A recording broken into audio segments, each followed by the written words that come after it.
ये बताइए, noise pollution है, ये वर्तमान में एक समस्या है नहीं, या मतलब ये जैसे वाटर पोल्यूशन है, एयर पोल्यूशन है, उसकी तरह नॉइज पोल्यूशन भी एक समस्या है। ओके, ठीक। क्योंकि देखो आपका ये भी कई बीमारियों का कारण बनता है। मेंटली क्या है, अगर आपके आसपास रोड है या कोई भी आवाज़ आ रही, तो आप रात भर नींद नहीं ले पाओगे ना अच्छे से।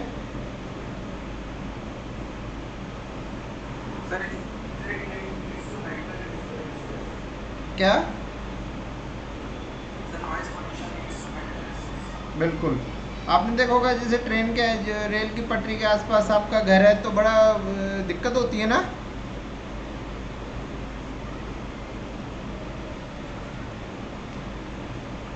देखो, not all sound is considered noise pollution. सभी प्रकार की जो आवाज़ मतलब आवाज़ होती है, जो शोर होता है, उसको प्रदूषित, वो प्रदूषण का कारण नहीं माने जाते, प्रदूषण नहीं माना जाता। जो WHO है, उसके अनुसार केवल 65-65 डेसिबल से अगर ज़्यादा आवाज़ है, उसको ही पोल्यूशन माना जाएगा। मतलब उसी उसको ही ध्वनि प्रदूषण माना जाएगा। ठीक है, कितना WHO कितना मानेगा? 65 डेसिबल।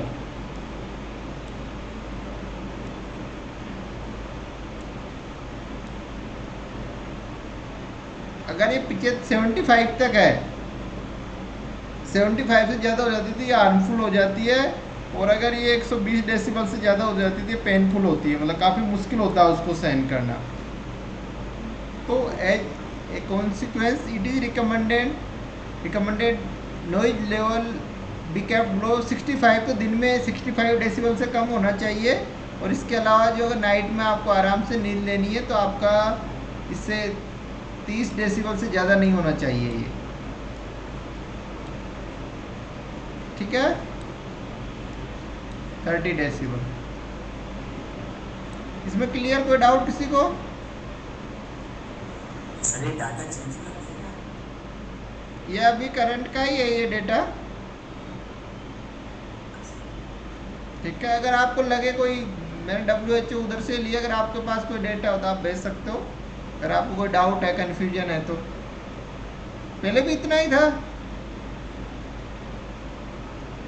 कहाँ पढ़ा था आपने, बताओ। ऐसा वो अलग अलग इंटरफेरेंट का ऑफर करके हमारे अलग अलग स्टूडेंट का अलग अलग इसका। नहीं, ये जनरल मैं जनरलाइज किया गया है उसके अनुसार। नहीं नहीं सर, सबका डेसिबल और का डिफरेंट होता है सर।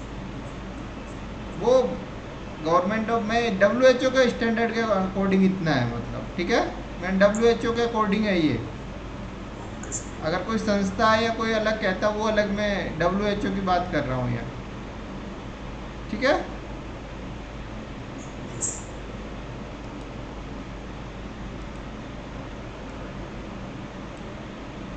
देखो, कारण क्या क्या है आपके नॉइज पोल्यूशन के। एक तो ट्रैफिक है,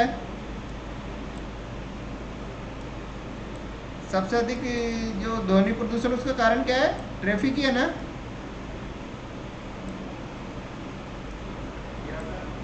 जो कार, ये कार है, ये कार का हॉर्न है, वो 90 डेसिबल तक आवाज़ प्रोड्यूस करता है। और बस का कितना करता है? 100 डेसिबल।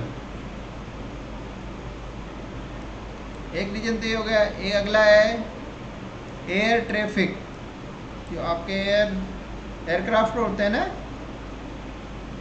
एक सिंगल एयरक्राफ्ट कितना 130 डेसिबल के आसपास वो करता है ध्वनि। तो ये आपकी जो मानक है ना, वो लेवल होता है डेंजर के, बहुत ये हार्मफुल हो जाते हैं। मतलब ऐसा नहीं है 130 डेसिबल।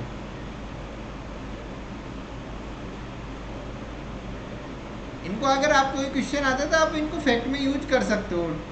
आगे बढ़ा जाए। अगला है building and car park. Car park है, कंस्ट्रक्शन है। ये तो बिल्डिंग हो गया। कार पार्किंग, कार कंस्ट्रक्शन है, रोड है, पेवमेंट है। ये जितने भी वर्क होते हैं ना, मतलब जो भी कंस्ट्रक्शन, बिल्डिंग कंस्ट्रक्शन के लिए जो भी, इनसे कितना होता है? 110 डेसिबल के आसपास।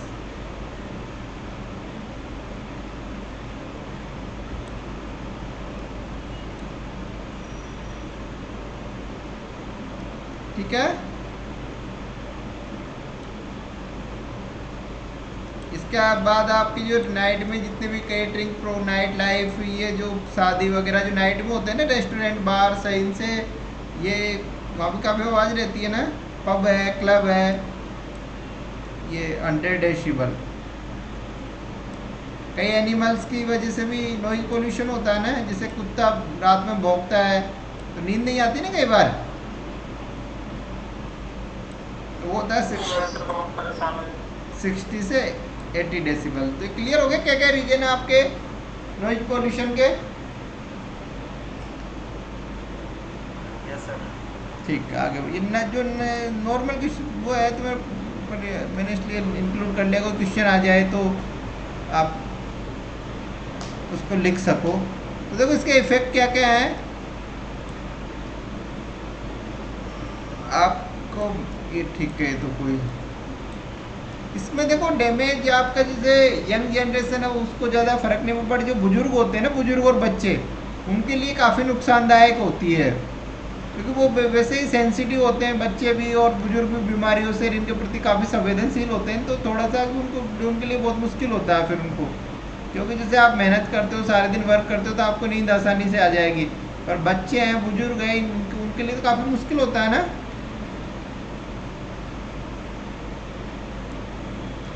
Correct sir. हाँ, तो उनके रेस्पिरेटरी मतलब उससे संबंधित ये पल्स है, हाई ब्लड प्रेशर है, हेडेक है, और ये हार्ट अटैक है, इस टाइप की कई सारी जो मतलब बहुत सारी जो आपके जीवन शैली से जुड़ी हुई बीमारी, अगर आपको नींद नहीं आएगी तो आपके कई सारी जितने भी बीमारी हैं उससे जुड़ी हुई तो वो प्रॉब्लम क्रिएट हो सकती है। ठीक है, इसके अलावा साइकोलॉजिकल मनोवैज्ञानिक प्रॉब्लम हो सकती है, अगर आपको एक रात भी नींद नहीं आई तो आप वर्क कर पाओगे दूसरे दिन।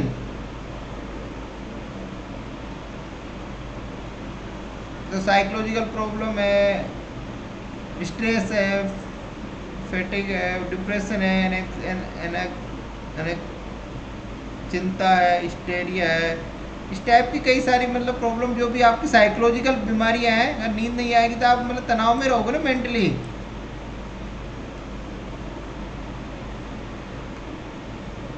ठीक है, ये चारों यस सर। एंजाइटी है, एंजाइटी, डिप्रेशन है, फेटिग है, स्ट्रेस है। ठीक है,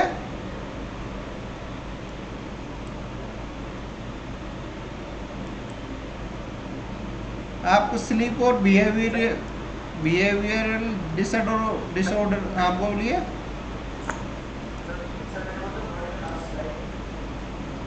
हाँ,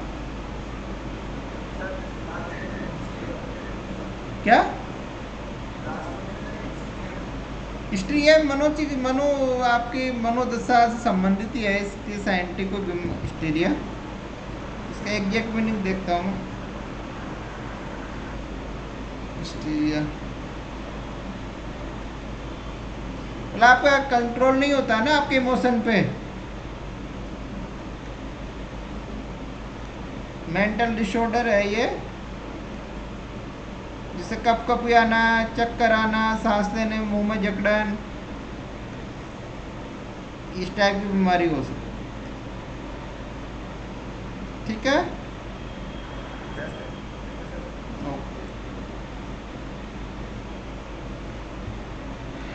मतलब मनोवैज्ञानिक बीमारियां हैं कुल मिला के बात, ये जो भी आपके मनोविज्ञान से जुड़ी हुई बीमारी है ना। हाँ, अगला है स्लीप एंड बिहेवियरल डिसऑर्डर, जो व्यवहारिक आपकी नींद नहीं आएगी तो आपको व्यवहार में आपको परिवर्तन, मतलब थोड़ा वही मेंटली प्रॉब्लम। देखो, अगर आप WHO के अनुसार अगर आप रात में सोते हो तो उसकी आवाज़ 30 डेसिबल से ज़्यादा नहीं होनी चाहिए, अगर आप इससे ज़्यादा होगी तो आपको नींद नहीं आएगी, नींद नहीं आएगी तो जो आपका बिहेवियर है कि एग्रेसिव हो जाएगा, इरिटेबिलिटी मतलब गुस्सा आना, छोटी छोटी बात पे चिड़चिड़ापन, इस टाइप की प्रॉब्लम क्रिएट हो जाएगी ना।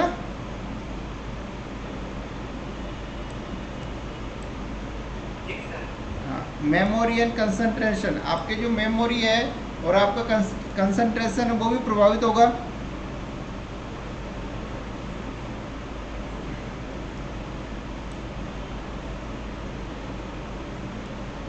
देखो इंटरेस्टिंगली मतलब साइंस का अकॉर्डिंग ये है कि अगर आपको 16 आपके 2 घंटे, अगर आप 100 डेसिबल तक 2 घंटे के लिए आप आवाज़ सुनते हो ना तो आपको आपके जो ईयर है उनको 16 घंटे का रेस्ट चाहिए, और 2 घंटे तक आप तो देख सकते हो ना। तो आप लगता है वो जो मार्केट में रहते हैं, जो लोग रोड के किनारे रहते हैं, तो उनके लिए उनमें जो बुजुर्ग और बच्चे, उनमें कई सारी विकृतियाँ क्रिएट हो जाती है ना।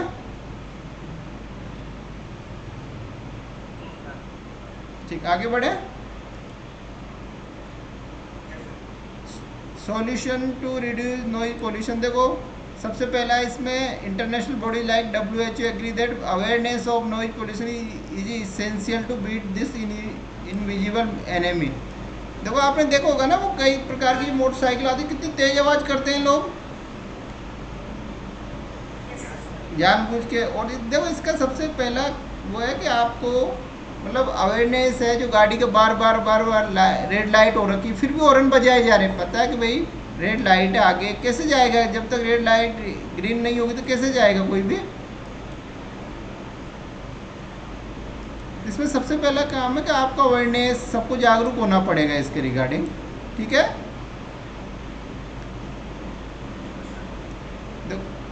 Example, avoid very noisy leisure activity, opt for alternative में, जैसे ट्रांसपोर्ट में हम जैसे हम साइकिल का यूज कर सकते हैं, बाई इलेक्ट्रिकल व्हीकल का यूज कर सकते हैं। कार की जगह आपको थोड़ी दूर जाना है, जैसे विदेशों में क्या साइकिल का प्रचलन बढ़ रहा है ना, आपको छोटे छोटे, मान लो आपको घर से थोड़ी दूर जाना है तो आप उसमें पैदल भी जा सकते हो, बाइसिकल का यूज भी कर सकते हो, और क्या नाम उसका, आप इलेक्ट्रिक व्हीकल का भी यूज कर सकते हो। तो इनसे कम होता है ना noise pollution.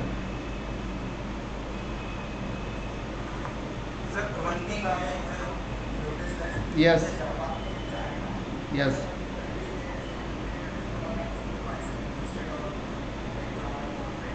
Yes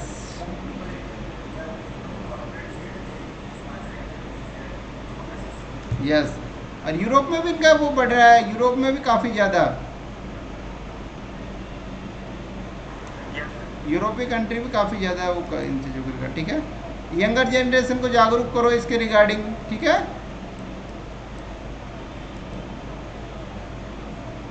government can also take measure to ensure correct noise management, reduce noise pollution.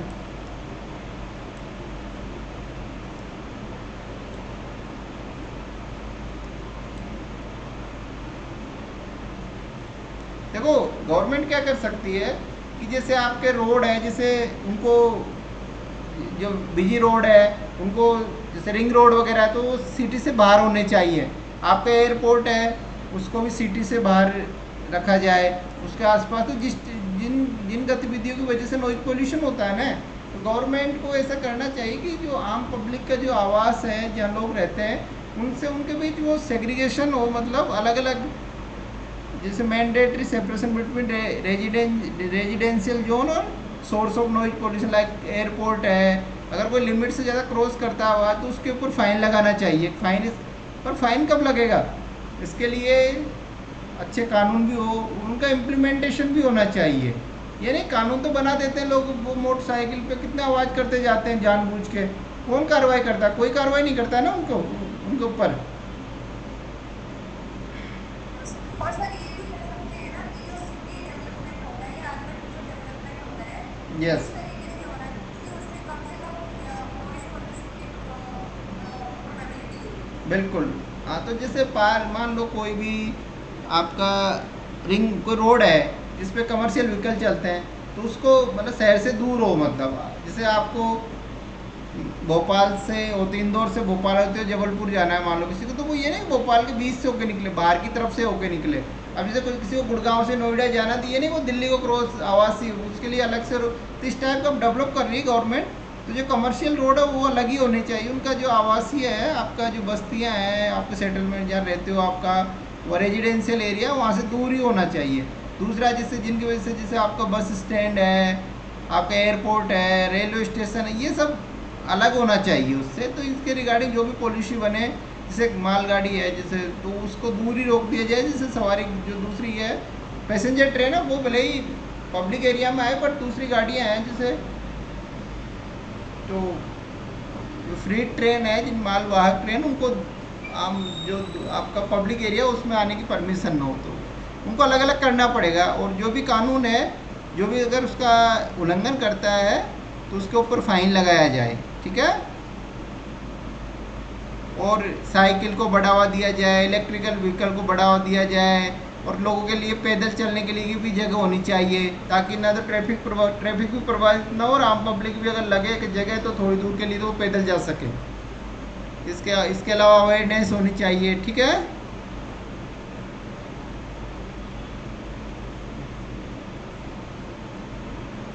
ये नॉर्मल है, इसमें कुछ ऐसा नॉइज पोल्यूशन में तो मैंने रख लिया कि मान लो कोई क्वेश्चन आ जाए तो आप लिख सको।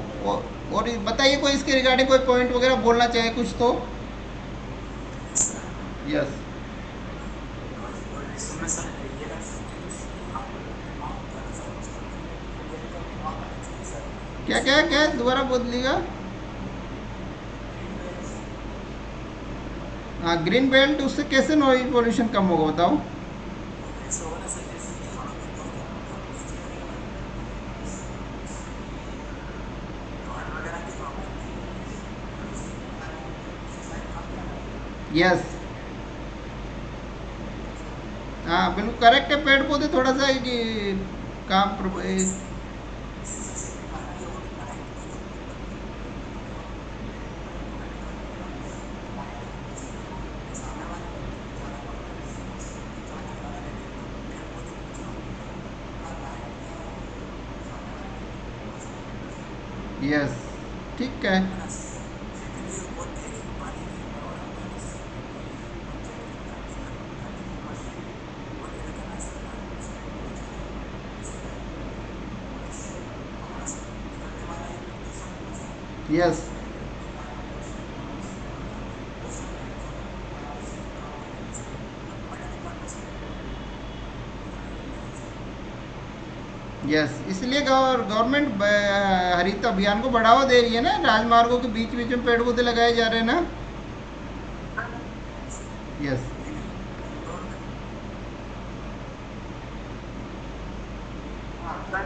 हाँ बताइए।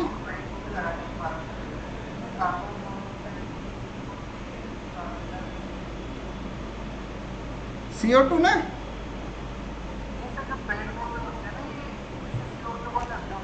हाँ, यस यस, नहीं नहीं, CO2 का ही करते हैं। CO only carbon dioxide, carbon monoxide का ऑब्जर्वेशन वो थोड़ी ना करते हैं, उसके ऑब्जर्व थोड़ी ना करते हैं वो पेड़ पौधे।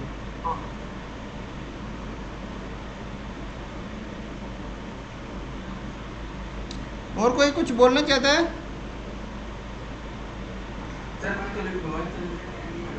Yes, yes, yes,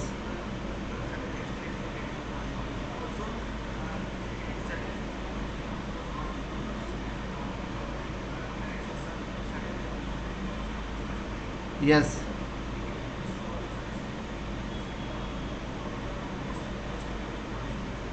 yes, yes, correct. और कोई कुछ अपनी बात रखना चाहता है, कोई पॉइंट ऐड करना चाहता है, बताइए।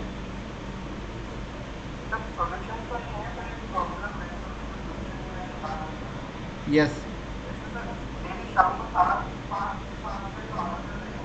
यस, यस,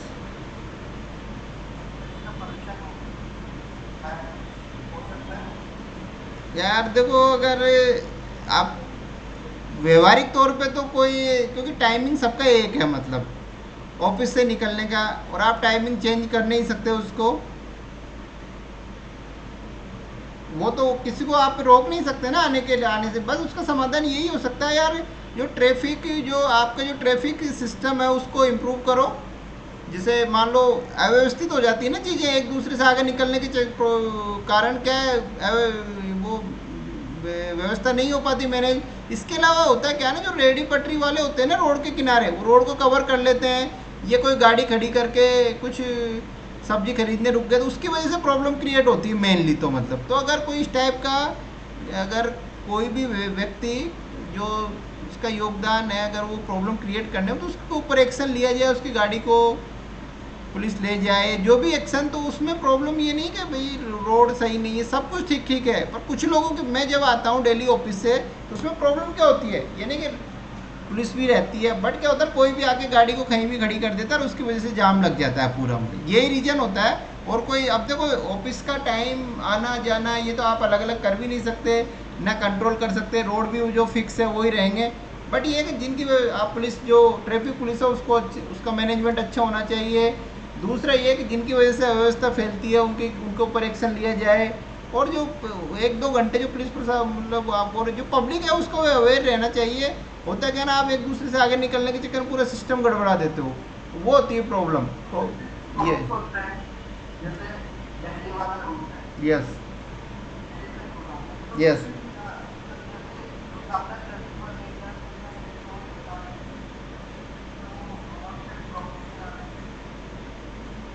जैसी आवाज़ नहीं आ रही, थोड़ी सी आवाज़ में प्रॉब्लम है।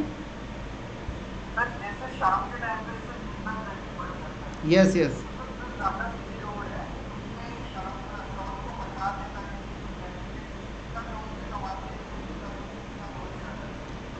देखो यार वो नुकसान की वो एक अलग, वो टोल तो अगर गवर्नमेंट के रूल एंड रेगुलेशन है, टोल को हटा नहीं सकते हम, बट ये मैनेज कर सकते हैं। मेजर रूट पे जो ज्यादा यूज होते हैं ना, यस यस। हाँ मतलब ज्यादा पे ट्रैफिक ज्यादा हो रही है, स्पीड टाउन में स्पीड हो रहा है, कंजेशन हो रहा है, कंजेशन हो रहा है, तो वो एरियाज हटा सकते हैं कि नहीं कार थोड़ा आने लगे। नहीं, वो आपकी बात बिल्कुल सही है, पर गवर्नमेंट को मान लो यार, वो एमसीडी का तो इनकम का सोर्स ही वो है। अगर एमसीडी को आज पैसा नहीं कमाएगी तो फिर कैसे मतलब व्यवस्था कर पाएगी, तो वो भी तो प्रॉब्लम है ना एक। क्योंकि एमसीडी के पास इनकम का कोई जरिया नहीं है ज़्यादा मतलब। सर जो अभी गैजेट्स बोलते हैं टेक्नोलॉजी का यूज करेंगे, किसका? तो एक चीज टेक्नोलॉजी का यूज करेंगे, 1 पॉइंट से निकलना है, 1 पॉइंट से ही निकल सकते हैं, 1 पॉइंट से ही निकल सकते हैं। Yes yes yes. अगर 50 मिनट घंटे की जर्नी है तो वो करेंगे। अब देखो उसमें क्या है, जैसे हाईवे है तो हाईवे में देखो वो आपका फास्टैग का यूज, पर वहाँ क्या अभी टेक्नोलॉजी में एमसीडी वगैरह देखो छोटे छोटे, वो कोऑर्डिनेशन का अभाव है, ऐसे कह सकते हो आप। जो national highway authority of India और प्लस जो लोकल लेवल पे जो भी इस टाइप का टैक्स वगैरह, तो उनके बीच एक कोऑर्डिनेशन नहीं है, मतलब अलग अलग पार्टियाँ अगर वो कोऑर्डिनेशन से काम करे तो इसमें काफ़ी हद तक नियंत्रण किया जा सकता है। सबसे बड़ी समस्या कोऑर्डिनेशन की। सर यस अच्छा, मैं एक पॉइंट इंक्लूड करना चाहूँगी मेरे इस पे, लेकिन ऐसे खास आपको कोई सब्जेक्ट ना देते हुए यस यस। इसमें मेरे को जो बात है वो इससे सारी हमारे पर्सनल समस्या यस एक्सपीरियंस बहुत ज़्यादा बढ़ता चला यस गया। यस। इसलिए है ना, इसलिए जब तक एक बस में बैठे तो ज़्यादा आ जा सके। सेकेंड पॉइंट, बस में 50 आ सके है ना, तो 50 की लिमिट लगाई गई है। नहीं वो ठीक है यार, पर ऑफिस के ऊपर डिपेंड करता है ना, वो ऑफिस मैनेज करे ना करे, ये अच्छा उपाय देखो इसका सबसे बढ़िया है जो पब्लिक ट्रांसपोर्ट है उसको बढ़ावा दिया जाए। मेट्रो है तो वो सबसे अच्छा विकल्प है, और वह वास्तव में निभा भी रहा है इसकी। अगर मेट्रो ना हो तो और जाम लगे मतलब। तो देखो इसमें क्या है, आपको आंसर लिखते वक्त व्यवहारिक चीज़ें अलग है, बट आपको ये लिखना है कि जैसे पब्लिक ट्रांसपोर्ट को बढ़ावा दिया जाए, 4 लोग एक ही तरफ से आ रहे हैं तो वो एक गाड़ी में भी आ सकते हैं, यही व्यवहारिक समाधान है। मतलब इसमें आपको कभी भी आंसर में ये नहीं सर लिखना। थोड़ा सुटेबल कम्युनिकेशन भी ना, वो मतलब फिर सर 50 लोग एक बस बात में और बैठे। Yes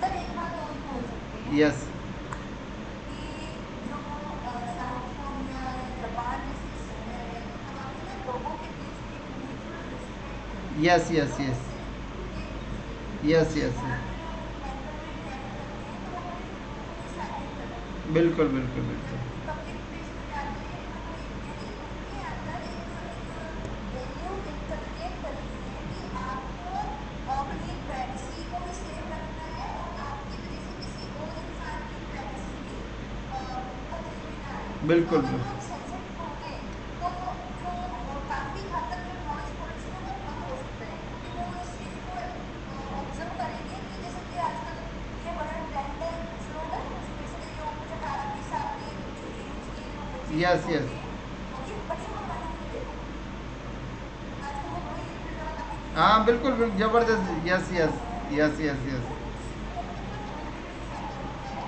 yes. तो वो ना जो ह्यूमन बींग्स को वो इरिटेट करता ही है। बिल्कुल तो वो मैं वो स्लो वाली बिहेवियर, हाँ लेकिन जो नॉर्मल ह्यूमन बींग्स हैं उनको बिल्कुल बिल्कुल बिल्कुल।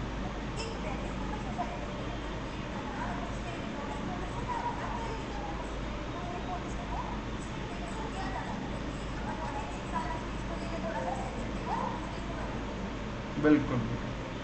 तो बिल्कुल देखो, वो वाली बात है कि नैतिक मूल्य अगर नैतिक रूप से ठीक रहेगा, मतलब अपनी जिम्मेदारी का भाव समझे, सीधी सीधी बात ये है। मतलब लोग लड़ने को उतार हो जाते हैं, आपने देखा ही होगा दिल्ली में तो बड़ा ज़बरदस्त काम है ये, मतलब तो उससे पूरा ट्रैफिक जाम हो जाता है। तो हम हमारी गलतियों की वजह से पूरा, तो जागरूक किया जाए, पब्लिक अपनी जिम्मेदारी को समझे, बस यही उपाय है। इसके अलावा पब्लिक, यस अभी फीफा वर्ल्ड कप हुआ था ना, यस तो सर अभी ना एक यूट्यूब बहुत ज़्यादा इन्फ्लुएंसर बहुत ज़्यादा फेमस हुई थी और सोशल मीडिया पे सर्कुलेट कर रही थी कि वहाँ पे जो टेनिस कीपर थे वो अपने अपने साथ ना कुछ बैग्स लेकर आए थे, यस वो जो था ना 100 बच्चों के आसपास लेके आए थे, वो उनके कैमरे आसपास जो उन्होंने किया था वो सब समेट कर अपने साथ लेके चले गए बिल्कुल थे। बिल्कुल तो लोगों में ना स्कूलिंग टाइम से ही वो बच्चे, वहाँ के बच्चे खुद ही अपने स्कूल के अपने रूम्स को साफ करते हैं, बिल्कुल अपने स्कूल को मेंटेन रखते हैं, उनकी ईटिंग हैबिट्स भी ऐसी होती है कि साफ सफाई की ईटिंग कर रहे बिल्कुल। हैं। तो शुरू से ही इनकलकेट किया जाता है उन लोगों में ताकि वो एक सभ्य नागरिक बन सके। अब यहाँ तो लोग अपने घर की सफाई नहीं करते, पुरुष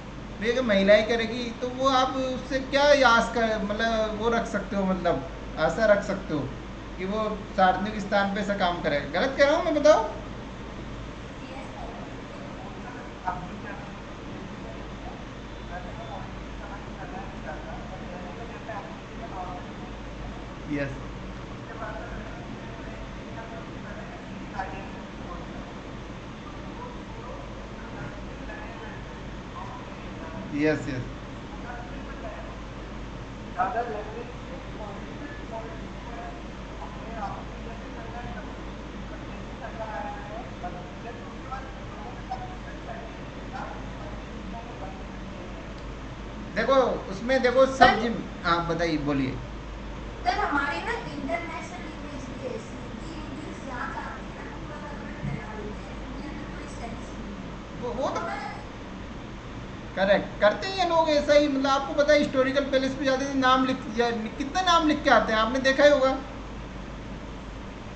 सर ना अभी भी अभी मैं कुछ समय पहले ऐसे ही एक डॉक्यूमेंट पढ़ा था तो वहाँ पे लिखा हुआ था कि जो अंग्रेज लोग जब भारत से गए थे तो गरीबी, गुलामी और अशिक्षा, ये तीन चीजें छोड़ कर गए थे। और आज भी इन तीनों की जो जड़ है वो हमारे देश के अगर मैं फर्क करूँ तो ट्रिपल इंडियन पार्टी की वजह है। बिल्कुल अभी भी लोग उसी पॉवर्टी में है, अभी उस गुलामी में, गुलामी का मतलब यहाँ से है कि वेस्टर्न कल्चर को ज़्यादा प्रेफर किया जाता है, चाहे उनकी भाषा हो इंग्लिश हो, चाहे उनके कपड़े हो बिल्कुल या बिल्कुल उनका कोई भी काम हो। और अशिक्षा सिर्फ पढ़ाई लिखाई के मामले में भी नहीं, रहने सहने खाने पीने के तरीके में भी लोग अभी तक भूखे नहीं हो पाए हैं। बिल्कुल, वो तो करेक्ट है, इसमें कोई डाउट नहीं। देखो, सबसे इन सबकी जड़ है करप्शन। जो जिम्मेदार व्यक्ति बैठे हुए हैं ना, जितने भी, आप नीचे के कर्मचारी को दोष मत दो।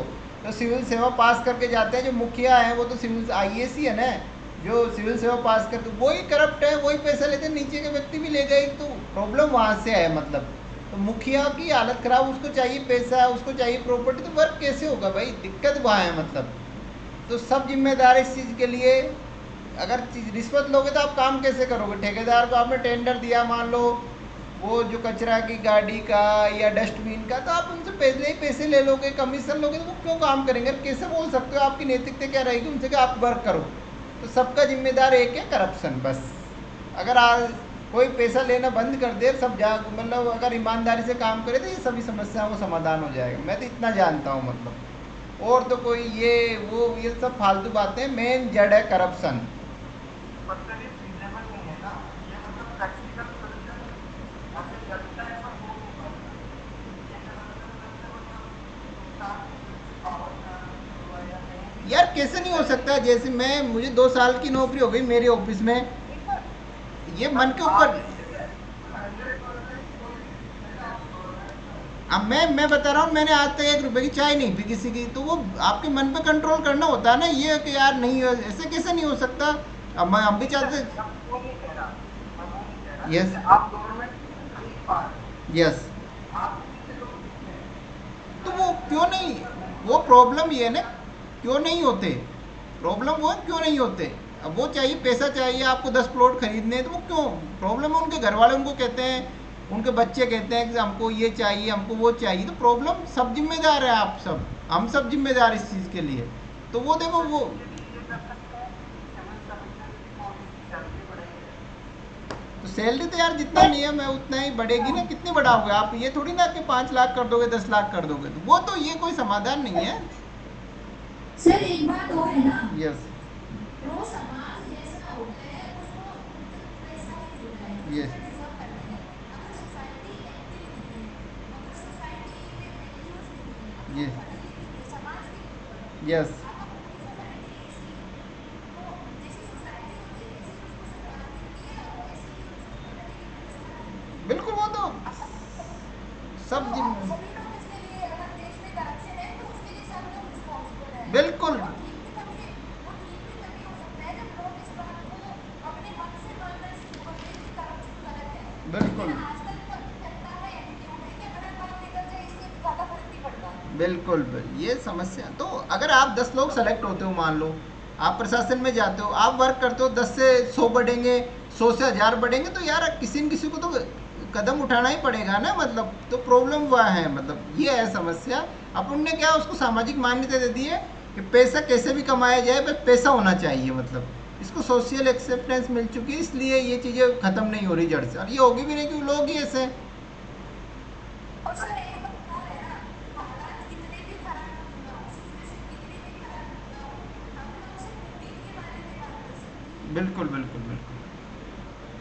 कोशिश करनी चाहिए अपने इस तरफ, मेरा ये मानना है। फिर अपने अपने विचार, आप बोलिए जैसे। सर लोगों का इतना सोसाइटी में पैसे को लेकर, पावर को लेकर इतना बेवकूफ हो चुका है। कुछ दिन पहले, 1 डेढ़ साल पहले राजस्थान में कोई एमएलए थे, सुंदर सिंह, यस। मर्डर केस में जेल में है, कुछ दिन पहले रिलीज आया। यस। आज एक लड़के और जिनसे मतलब ये हुआ था कि बड़ी मुंबई में ऐसे कोई आते थे, तो जेल में आए थे, तो उनका स्वागत हुआ, लोग उनके साथ फोटो खिंचा रहे थे, सेल्फी ले रहे थे। मतलब हमारा कल्चर उस टाइप का बन चुका है। हम एक जगह नहीं करते, हमारे अपने को सोशल एक्सेप्टेंस दे देते हैं अगर हम पावर में हैं तो। नहीं, वो बिल्कुल क्लियर आपकी बात, पर किसी न किसी को तो उसको सुधारना पड़ेगा नहीं यार, आप लोगों से समाज बनता है, आप लोग अधिकारी बनिए, अच्छा वर्क करिए।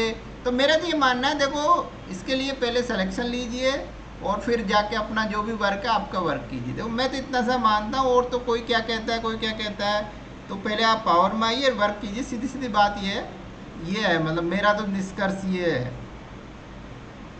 सर ये वाले जो पॉइंट अभी जैसे जी ने बोला है उसी के कंटेक्स्ट में मैं एक बात कहना चाहूंगी कि ये ना पुरानी लेगेसी है यस। कि जो लोग प्रशासन में है, चाहे वो कोई नेता हो या कोई अधिकारी हो, उनको ना जितना ना सेवक मानने की बजाय उनको ना कुछ खाने वाली भी चीज बांट दिया जाता है कि ये इनकी बेल है, जो कर्तव्य का है, मतलब एक अलग जस्टिस में लोगों को देखा जाता है समाज से परे, कि बिल्कुल समाज की पूजा करके उनको लाभ नहीं होते हैं। बिल्कुल ये बिल्कुल। लोगों का एटीट्यूड है, क्योंकि ये राष्ट्रीय हमेशा नहीं होती, ये एक धर्म की लेगेसी है, किसी को बुलाने का काम नहीं करता है बंसारी करके।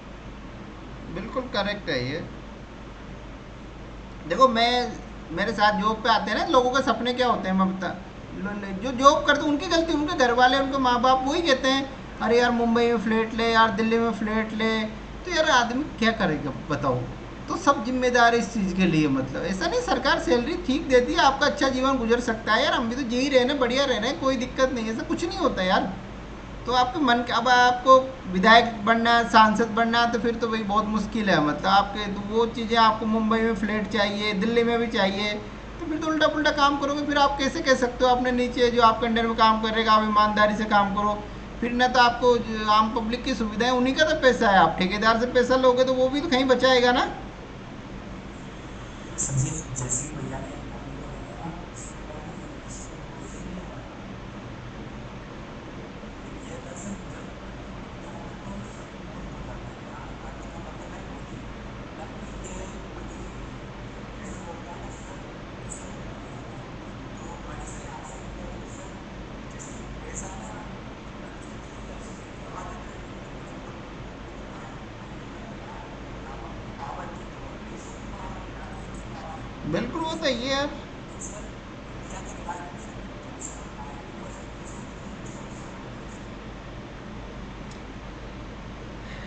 वो तो जो अब ठीक है, आप अपनी अपनी जगह वर्क करिए। देखो सोसाइटी में जहाँ भी पद पे जाओ तो अच्छा वर्क करिएगा, सीधी सीधी बात ये है। तो सैद्धांतिक बात है, सबको पता है गलत क्या है सही क्या है, बट करे कौन, प्रॉब्लम ये ना।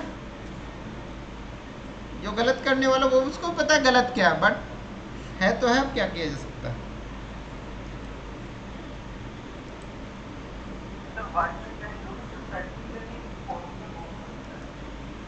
क्या जो हमारे आसपास के बच्चे होते हैं, वाटर कैन डू होते हैं जो हमारे आसपास के बच्चे होते हैं, उनकी जो एजुकेशन होती है वो उसके लिए, जैसे आप जैसे डिस्ट्रिक्ट का होते हैं, यस आपके पास एजुकेशन है, आप जैसे लोग डिस्ट्रिक्ट को हमारे एरिया में एजुकेशन जो बच्चों के मूल्य हैं यस उनको इंश्योर कर सकते हैं। स्कूलों में बाकी कुछ पढ़ाया गया सुना है, लेकिन जो ये इस तरह से जो नजदीकी बच्चे ना बात करें और बचपन में कहीं ना कहीं जो अकेडमिक मूल्य हैं। देखो इसमें मैं आपको बताऊं एक बात, स्कूल का अपना योगदान होता है, पर जो उनमें सबसे ज़्यादा योगदान कौन जिम्मेदार है? अगर कोई गलत करता है ना तो उसके लिए 90% उसका परिवार जिम्मेदार होता है। कोई क्रिमिनल बनता है या कोई भी बनता है तो काफ़ी हद तक उसके परिवार की जिम्मेदारी होती है, क्योंकि जो मानवीय गुण होते हैं ना किसी भी इंसान के, उसके परिवार से मिलते हैं। क्योंकि अपन व्यक्ति के आधार पर यही कहते हैं ना, अरे कि यार इसका परिवार भी ऐसा ही होगा, इसकी फैमिली भी ऐसी ही होगी। मतलब अब ये बताइए मुझे, आपको जो भी संस्कार मिले हैं अब तक, या मुझे मैं कह सकता हूँ मुझे जो भी संस्कार मिले हैं, ठीक है उसमें स्कूल का इनका थोड़ा बहुत योगदान होगा, बट जो ज़्यादातर योगदान है मेरी फैमिली का, माँ बाप का और घर परिवार का योगदान है। तो सबके साथ ही यही होता है। तो आपके नैतिक मूल्यों के लिए सरकार या स्कूल और ये जिम्मेदार नहीं है, आपका परिवार आपका लिए वही जिम्मेदार है ज़्यादातर। सर जिम्मेदार कोई नहीं है, भुगतना तो सरकार यार को जैसे पड़ता है। क्यों नहीं है जिम्मेदार, आप बताइए, आपका परिवार क्यों जिम्मेदार नहीं है? कोई गलत तो आप करते। गवर्नमेंट को कह रहे हैं ना कि यस। गवर्नमेंट जिम्मेदार है, स्कूल जिम्मेदार है, तो भुगतना तो सबसे ज्यादा उन्हीं को पड़ता है। नहीं नहीं, देखो मैं एक बात बताऊं, एक बार क्या आईएएस की एकेडमी में क्या हुआ था, ट्रेनिंग हुई थी, मतलब ट्रेनिंग हो रही थी, तो एक ने पूछा था उसके जो वो थे ना, वो एकेडमी का जो वो रहता चेयरमैन वगैरह, निदेशक डायरेक्टर, उससे कि ये 2 साल में आपने क्या ट्रेनिंग दी है? तो वो ये कहते, उन्होंने उसका जवाब क्या था पता है आपको? जब इनके माँ बाप और इनके स्कूल वाले और इनके जो 30 साल में इनको नहीं सुधार पाए, तो हम 2 साल में कैसे सुधार सकते हैं ना, हमारे पास इतने। तो वो जो पूछने वाले की आवाज़ नहीं, मतलब वो बोल नहीं पाया दोबारा इतना सटीक कि इसके लिए इसके माँ बाप जिम्मेदार है, इसका परिवार जिम्मेदार है अगर कोई गलत करता है तो ये कर रहे हैं ना एमपी में, ये घर डाल रहे हैं। तो ये मैं मुझे लगता है कि परिवार को, जब परिवार को जिम्मेदार ठहराओगे तो अपने आप ही सुधरेगी चीज़ें। तो कई बार मुझे लगता है ये कॉन्सेप्ट सही है इनका, मतलब इनका ये गलत नहीं है। सर परिवार को जिम्मेदार ठहराना पड़ेगा। परिवार में मतलब मेरे हिसाब से अगर आप गलत करते हो तो आपको परिवार भी उसमें, अगर आप करप्शन करते हो तो आपकी पत्नी और आपके बच्चे भी उतने जिम्मेदार जितने आप हो। Yes sir. सर बाल विवाह की जिंदगी काफी बड़ा है, सरकार ने अपने रोकने का प्रयास किया, लेकिन राजस्थान से विवाह में भी मतलब कुछ चीजें जैसे बदलाव से दिक्कत जैसे तो सोशल वगैरह ये बाल सब। विवाह एक अलग वो समस्या है, उसको बाल विवाह का कॉन्सेप्ट जो है वो वो एक अलग चीज़ है। होगा तो सरकार को। बट है ना, मतलब कोई गलत करता है तो उसमें काफ़ी हद तक वो आपके जो नैतिक मूल्य आपके परिवार से मिलते हैं, और वो परिवार जिम्मेदार, ठीक है चलता रहता है, इनके ऊपर बहस नहीं करना। ठीक है, आपको पढ़ाई करो, मस्त रहो, सिलेक्शन लो, फिर जो भी आप जहाँ भी रहो अच्छा वर्क करना। मैं इतना मानता हूँ, इन चीज़ों में टाइम वेस्ट करने का कोई फ़ायदा नहीं है। ठीक है, अपन से देश नहीं सुधर सकता। अपन तो जहाँ भी रहे, जहाँ भी आपका पद है उसमें अच्छा काम करो, सीधी सीधी बात ये है। Yes sir. अपन को पढ़ना है। ये देखो ये अनंत, इनके रिगार्डिंग जितनी बहस करो उतनी कम है, इसलिए मैं इन चीज़ों से बचता हूँ मैं, क्योंकि मुझे पता है ना, आप यहाँ तो बोल दोगे, कल को आपके घर वाले कोई गलत काम करे, आप उनका सपोर्ट करोगे तो फिर कोई फ़ायदा नहीं है ना उन चीज़ों से। तो वो ना, कुछ नहीं है, सब फालतू बातें। आप पढ़ाई करो, एग्जाम दो और सिलेक्शन लो, और जहाँ भी रहो अच्छा वर्क करिएगा। इसलिए ज़्यादा इनके चक्कर में पढ़ा मत करो। ठीक है, मुद्दा ये है। देखो सॉलिड वेस्ट मैनेजमेंट क्या है बताइए? तो देखो सॉलिड वेस्ट मैनेजमेंट का अगर कोई एग्जांपल देना है ना आपको, तो इंदौर और भोपाल सबसे शानदार एग्जांपल है। यहाँ जैसे सफाई व्यवस्था पूरे हिंदुस्तान में, ये इनका फर्स्ट, इनको अगर इनकी रैंक फर्स्ट आ रही है तो रियली ये लायक है। मतलब यहाँ के लोग भी हैं इसके लिए, और यहाँ की जो प्रशासन है वो भी वर्क करता है, पब्लिक भी है, तो ये रियली मेहनत करते हैं, इसमें कोई डाउट नहीं है। मतलब ठीक है, तो आप इंदौर का भोपाल का एग्जाम्पल दे सकते हो। सॉलिड वेस्ट मैनेजमेंट में लिखना ही लिखना है आपको इंदौर का एग्जाम्पल, ठीक है।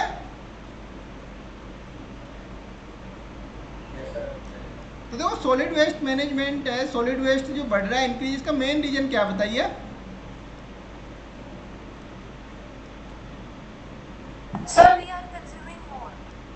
बहुत ही ज़्यादा consumption oriented society. यस, मतलब वो होता है ना उपभोक्ता, कंज्यूमर, वो उपभोक्तावादी सोसाइटी है ना, दिखावटीपन। जी सर। यस, तो सबसे बड़ा इसका मुख्य कारण है, एक तो आपका बढ़ता हुआ अर्बनाइजेशन, मतलब बढ़ता हुआ शहरीकरण, ठीक है ना। It is important to note that the engagement of formal waste management system remain. तो भारत में देखो अभी भी औपचारिक क्षेत्र, संगठित क्षेत्र में नहीं है ना ऑर्गेनाइज। बताइए कितने शहरों में ऑर्गेनाइज वे में इसको वर्क किया जाता है। दिल्ली में मैं रहता था, वहाँ तो कुछ नहीं, वो उनको 100 रुपये देते थे 1 महीने के, वो कचरे वाले आते थे, कोई उनका कोई गवर्नमेंट से कोई कनेक्शन नहीं था।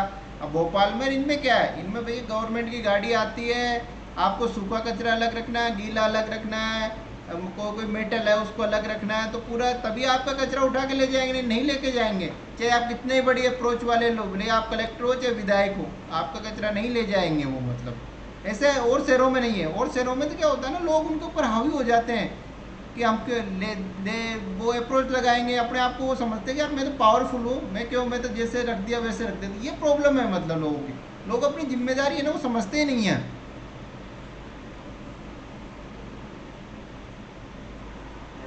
ठीक है। तो इसमें क्या है ना, जो अनऑर्गेनाइज सेक्टर में ना फॉर्म क्या नाम, तो वो क्या होता है ना कि उनको पता ही नहीं है कहाँ लेके जाना है कचरा, तो वो कहीं भी डाल देते हैं कचरे को। मतलब तो एक वो सस्टेनेबल वेस्ट मैनेजमेंट बिजनेस वो है, वो ही नहीं, सिस्टम ही नहीं है।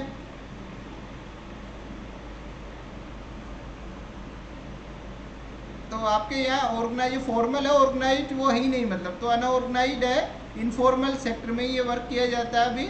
जो मतलब अपने अपने हिसाब से प्राइवेट वर्कर होते हैं वही लोग काम करते हैं। सरकारी तंत्र की मतलब ज़्यादातर शहरों में स्थिति खराब है, तो उसका रिसाइकल नहीं हो पाता, जहाँ उनको लगता है वहीं उस कचरे को डंप कर देते हैं वो लोग। समझ आए ये पॉइंट आपको? मतलब एक तो क्या होता है, गवर्नमेंट है तो गवर्नमेंट की गाड़ी आएगी तो वो एक दूसरी जगह ले जाएगी, फिर वहाँ से बड़े ट्रक में उसको जो डंपिंग साइट हो वहाँ ले जाएगी। लेकिन कोई प्राइवेट होगा जो आप जिसको पैसा देते हो मंथली, तो वो तो अपने हिसाब से ही करेगा ना, उसका कहाँ उसके वो ऑर्गेनाइज वे में कैसे कर पाएगा उसका मैनेजमेंट, बताइए। जयपुर में सड़कों पे डालते हैं सर। हाँ, तो वही देखो कितनी बुरी, जयपुर तो राजस्थान की राजधानी है, वहाँ ये स्थिति है। भोपाल में अगर कोई डाल दिया ना दुकान वाले ने बाहर कचरा, तो जुर्माना ही लगा देते हैं यहाँ, मतलब फाइन है सीधा। पंजाब में सुधार हो रहा है सर। दिल्ली की वही स्थिति है, दिल्ली जयपुर मतलब सब ज़्यादातर चाहे अहमदाबाद को देख लो, सब पूरे हिंदुस्तान की यही स्थिति, इंदौर और भोपाल को छोड़ गई। यहाँ बड़ा अच्छा सिस्टम है रियली, मतलब मुझे आज तक ऐसा बेहतरीन सिस्टम किसी भी शहर में नहीं मिला पूरे हिंदुस्तान में। दोनों शहरों में जो सिस्टम है ना,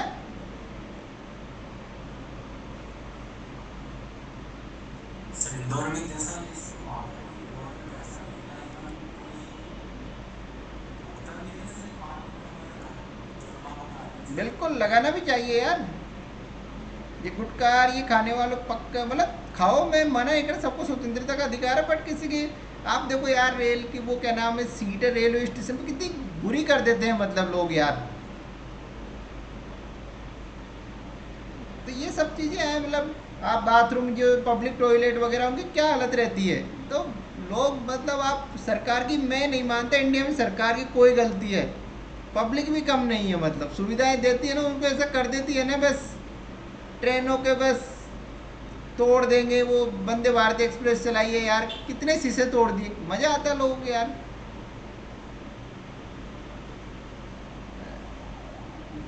क्या करोगे आप बताओ, क्या डेवलपमेंट करोगे? डेवलप भी तो उनका ही किया जाए, डेवलपमेंट भी डेवलपमेंट करने लायक हो जिसका फ़ायदा भी उठाए, उनको पछता भी नहीं है भारत में लोगों को डेवलपमेंट।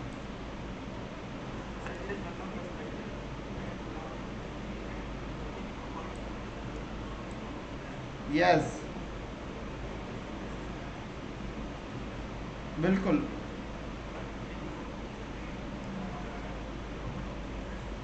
बिल्कुल, पर लोग समझते नहीं है ना यार।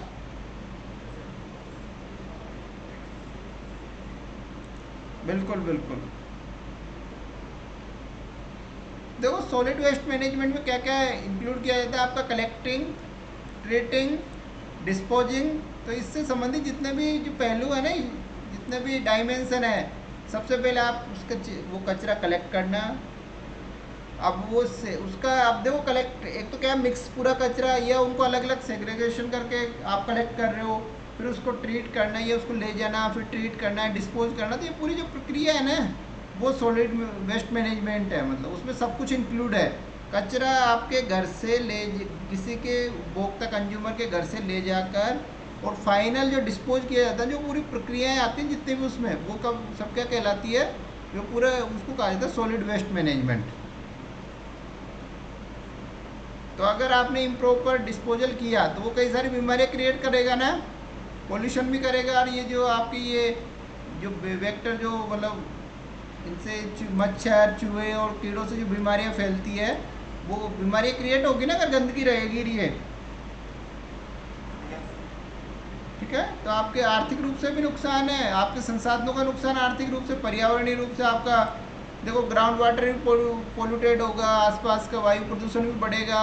तो कुल मिला के नुकसान ही नुकसान है उससे। ठीक है, कोई फायदा नहीं है, बीमारियां बढ़ेगी।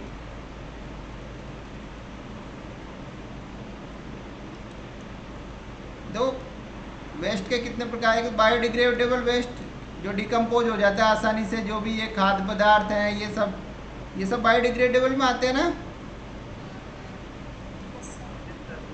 आपका नॉन बायोडिग्रेडेबल में कौन कौन सा आता है बताओ। यस, प्लास्टिक वगैरह। तो कंस्ट्रक्शन और डिमोलिशन, जो आपकी जो कंस्ट्रक्शन होता है और जो होता है ना, जो निर्माण कोई इमारत को गिराया जाता है उससे जो अपशिष्ट होता है, वो भी एक बड़ा वेस्ट होता है ना। एक आपका बायोमेडिकल चिकित्सा से संबंधित वेस्ट है, और एक ई वेस्ट। ई वेस्ट में क्या क्या इंक्लूड किया जाता है बताओ। यस, ये जो बैटरी वगैरह है, मोबाइल है, कंप्यूटर है, ये सब ई वेस्ट है ना। ठीक, अब आपके देखो ये सॉलिड वेस्ट मैनेजमेंट है, इसमें ये संगठन है और मंत्रालय एक्टिव। एक तो आपका मंत्रालय है मिनिस्ट्री ऑफ एनवायरनमेंट, फॉरेस्ट और क्लाइमेट चेंज। ये तो आपका कोई भी डायरेक्शन है, कोई भी इश्यू तो इसके द्वारा ही किया जाता है मेनली। ठीक है, तो एक नोडल एजेंसी मान सकते हो इसको। इसके अलावा सेंट्रल पोल्यूशन कंट्रोल बोर्ड है एक, ये भी इसमें इन्वॉल्व रहता है। एक मिनिस्ट्री ऑफ अर्बन डेवलपमेंट कैसे इन्वॉल्व रहता है बताइए, क्योंकि ज़्यादातर जो अपशिष्ट है सॉलिड वेस्ट मैनेजमेंट शहरों का ही काम है ना। तो ये रहेगा ये अर्बन शहरी विकास मंत्रालय। इसके अलावा स्टेट पोल्यूशन कंट्रोल बोर्ड है, और इसके अलावा अर्बन लोकल बॉडीज भी तो जिम्मेदार है ना, आपके नगर निगम है, नगर परिषद है, ये सब भी तो जिम्मेदार है ना इसके लिए, क्योंकि सफाई साफ सफाई का काम तो उनका ही होता है ना। देखो दिल्ली हो चाहे भोपाल हो चाहे इंदौर हो, इसमें जो ये आपका सॉलिड वेस्ट इसको कलेक्ट कौन करता है, किसकी जिम्मेदारी है ये? लोकल बॉडी करती है ना। तो सबसे बड़े जो अहम कार्य जो किया जाता है ना, मेन वर्क, वो अर्बन लोकल बॉडीज के द्वारा ही किया जाता है इसमें। ठीक है, तो ये संस्था, अगर कोई भी क्वेश्चन आए तो आप इनको ऐड कर सकते हो, इनके बारे में इनके रिगार्डिंग लिख सकते हो ना।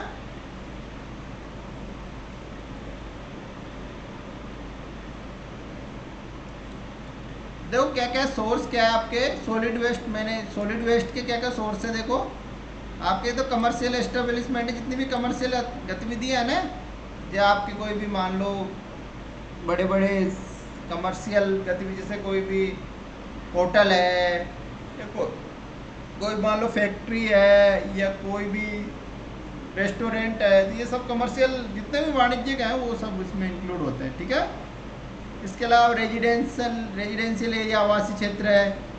इसके अलावा कंस्ट्रक्शन से, और ये किसी इमारत को आप तोड़ते हो, डिमोलिश करते हो, उससे रोड है जैसे। ठीक है, scrap metal, scrap from vehicles है, एग्रीकल्चर है।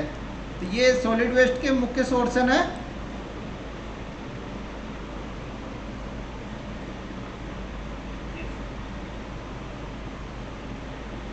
समझ आ गया?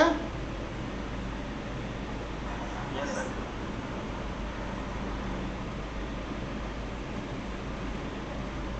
अब देखो आंसर लिखते हो आप, तो आपको कुछ अलग लिखने की जरूरत है, ये सब वो सर ये बताए इसका मीनिंग क्या होता है? एस्फाल्ट, आसफाल्ट पूछा नहीं आप लोगों ने किसी?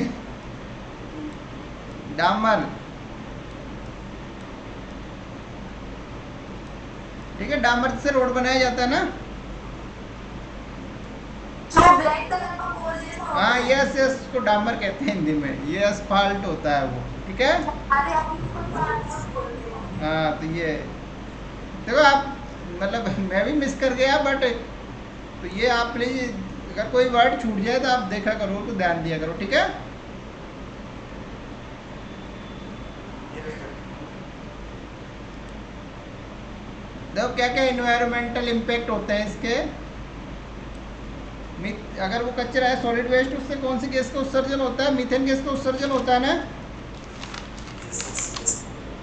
Methane gas. आपका एटमॉस्फेरिक पोल्यूशन होता ही है, और भी कोई जैसे मान लो कोई भी उनको जलाते हैं तो CO2 का, या कोई जो कार्बन मोनोऑक्साइड जो भी है, ठीक है। इसके अलावा ग्राउंड वाटर प्रदूषित होता है ना, contamination of ground water, contamination of surface water, land degradation और ग्लोबल वार्मिंग। अब मुझे ये बताइए, अगर इतने सारे मैं पॉइंट बता रहा हूँ, अगर आपको सॉलिड में ये याद है तो आपको और चीज़ याद करने की ज़रूरत है कि? ये बताओ मुझे,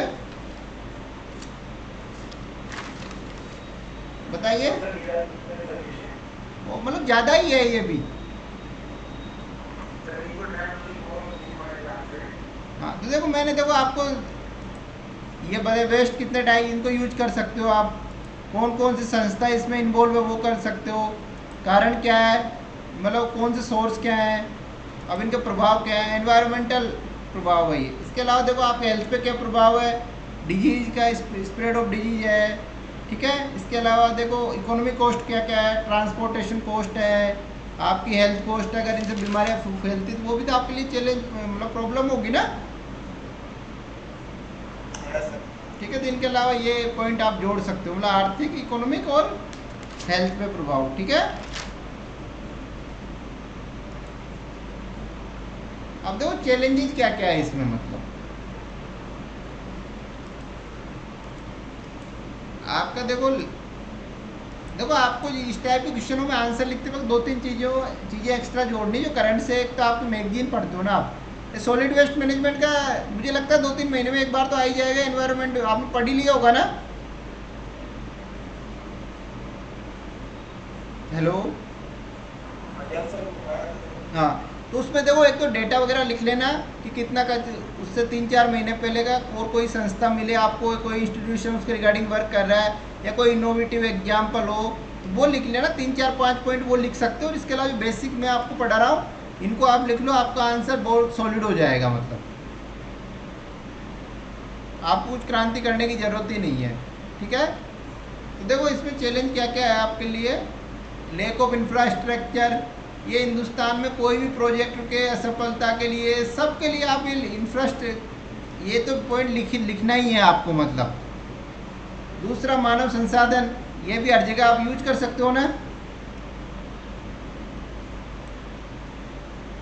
ये पॉइंट भी आप बजट का हर जगह यूज कर सकते हो ना, किसी भी टाइप की समस्या में। पंचायती राज के रिगार्डिंग इंफ्रास्ट्रक्चर भी यूज कर सकते हो, ह्यूमन रिसोर्स भी यूज कर सकते हो, इनसफिशिएंट बजट भी यूज कर सकते हो ना यूज, बताओ। Yes sir. Limitation of technology, technology भी हर जगह यूज किया जा सकता है। तो ये 4 पॉइंट ऐसे ना, इसको आप कहीं भी यूज कर सकते हो, कहीं भी। तो यही अप्रोच, मतलब यही आंसर लिखने का तरीका है, इसके अलावा कोई आपके पास तरीका नहीं है। अगला पॉइंट है lack of participation in waste segregation act. देखो सबसे बड़ी कमी है कि जहाँ से जो कचरा उत्पन्न होता है ना, वहाँ उसको कैसे सिग्रेशन के अलग अलग किया जाए, वो सबसे बड़ा उसके रिगार्डिंग अवेयरनेस का भाव। अगर ये कर लोगे ना आप, जैसे भोपाल इंदौर में होता है गीला कचरा अलग सूखा कचरा अलग, तो आपकी जो 80 से 90% समस्या है ना वो दूर हो जाएगी। क्योंकि इसको जो क्या कचरा उत्पन्न करता है वही कर सकता है। अब यार जो कचरा इकट्ठा करने आएगा वो काम अगर ये करेगा तो फिर कैसे हो पाएगा बताओ, पॉसिबल है क्या? तो इसके लिए आप देखो, अब आप कहते हो भाई कचरे ये समस्या है, तो इसके लिए सबसे अधिक जिम्मेदार कौन है? आप दिल से बताइए कौन जिम्मेदार है? मतलब जो जो कचरा फैलाता वही जिम्मेदार है ना। तो भोपाल इंदौर सफाई यहाँ क्यों? क्योंकि यहाँ इसका सेग्रीगेशन है, वो सेग्रीगेशन जो जहाँ से कचरा उत्पन्न होता है ना, जहाँ से कचरा वहाँ ही अलग अलग कर दिया जाता है, तो बाद में आराम से सूखा कचरा अलग गीला कचरा अलग, तो कोई प्रॉब्लम ही नहीं आती ना उनको। तो अगर सॉलिड वेस्ट मैनेजमेंट के रिगार्डिंग कोई क्वेश्चन आता है आपसे पूछा जाए कि इसका समाधान क्या, तो सबसे पहला पॉइंट यही लिखना है आपको, lack of participation in waste segregation at source due to low awareness। ये पॉइंट सबसे पहला लिखना है। क्योंकि ये अगर सबसे पहले इस पे वर्क किए, बजट बढ़ाना, मानव संसाधन बढ़ाना, वो तो ठीक है, वो एक अलग चीज़ है, बट सबसे पहला काम तो आपको ये करना होगा। मतलब अगर ये नहीं करोगे तो आप कितना भी बजट दे दो, कितना भी मानव संसाधन, कोई फायदा नहीं है। तो सबसे पहला वर्क तो ये करना पड़ेगा। मतलब मेरी अंडरस्टैंडिंग में तो ये सबसे पहला काम है जो वो होना चाहिए। बताइए, होना चाहिए ना? ये वैसा ही काम है जैसे यूपीएससी की एग्ज़ाम देने के लिए लिखना सबसे मस्ट है ना, वैसे ही है ये। तो यूपीएससी की एग्ज़ाम में आप बिना लिखे पास नहीं कर सकते ना। वैसे ही अगर आपको इनको कचरे को अलग अलग नहीं किया ना सोर्स पे, तो आप सॉलिड वेस्ट मैनेजमेंट के रिगार्डिंग कभी आगे नहीं बढ़ सकते।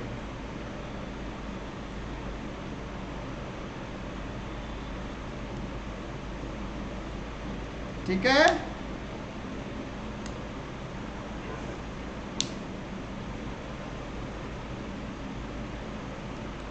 लो वेस्ट कलेक्शन फीस, इसमें फीस भी काफ़ी कम ली जाती है गवर्नमेंट के द्वारा, या कोई प्राइवेट लोग एक्टिव हो तो वो भी काफ़ी कम फीस लेते हैं ना।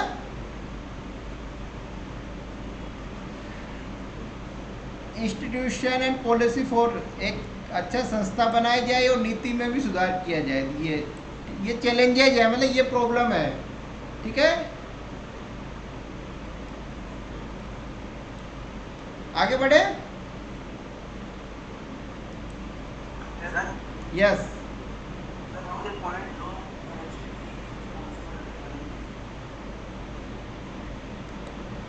एक मिनट, ये पॉइंट है लो वेस्ट कलेक्शन फीस का मतलब ये है ना, अगर गवर्नमेंट को काफ़ी कम पैसा मिलता है, उसका एक्सपेंडिचर ज़्यादा है, पैसा कम मिलता है, तो वो कैसे मैनेज करेगी बताओ? इसके रिगार्डिंग आपसे बस वो गवर्नमेंट क्या लेती है, मतलब नगर पालिका नगर निगम वो फीस तो लेता है, प्रॉपर्टी टैक्स तो लेती है। कितना लेती है? 2000 या 3000 ही तो लेती है एक साल का। बट उसके जो स्टाफ इन्वॉल्व उसको तो काफ़ी मतलब सैलरी देनी पड़ती है, गाड़ियाँ लग, कितना खर्चा होता है गवर्नमेंट का उसमें, बहुत ज़्यादा होता है ना भाई। आपसे कोई मंथली पैसा तो गवर्नमेंट ले नहीं रही, इसमें वो प्रॉपर्टी टैक्स ही तो लिया जाता है। यस, अब आप जैसे लाइट का पैसा कितना लगता है, विद्युत फीस कितनी लगती है, वैसे लिए थोड़ा अगर वो बढ़ाए और 100 रुपये ले, तो उसको अगर देखो आपके जो अर्बन बॉडी जो लोकल लेवल की संस्थाएं हैं वो कैसे काम करेंगी? उनके पास पैसा ही नहीं है, पैसा भी करप्शन है। तो गवर्नमेंट तो पूरा सेंट्रल गवर्नमेंट थोड़ी ना देगी सबको पैसा कि भैया आप ये पैसा ले जाओ, ये पैसा ले जाओ। उनको भी तो अपने जो इनकम के सोर्स जुटाने होंगे ना।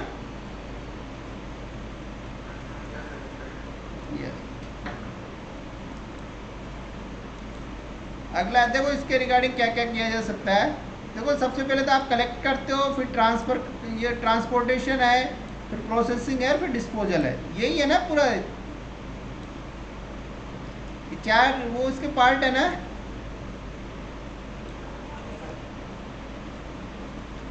तो देखो क्या क्या किया जा सकता है। सबसे पहले पॉलिसी और लीगल फ्रेमवर्क, नीति और कानूनी ढांचा उसको मजबूत किया जाए।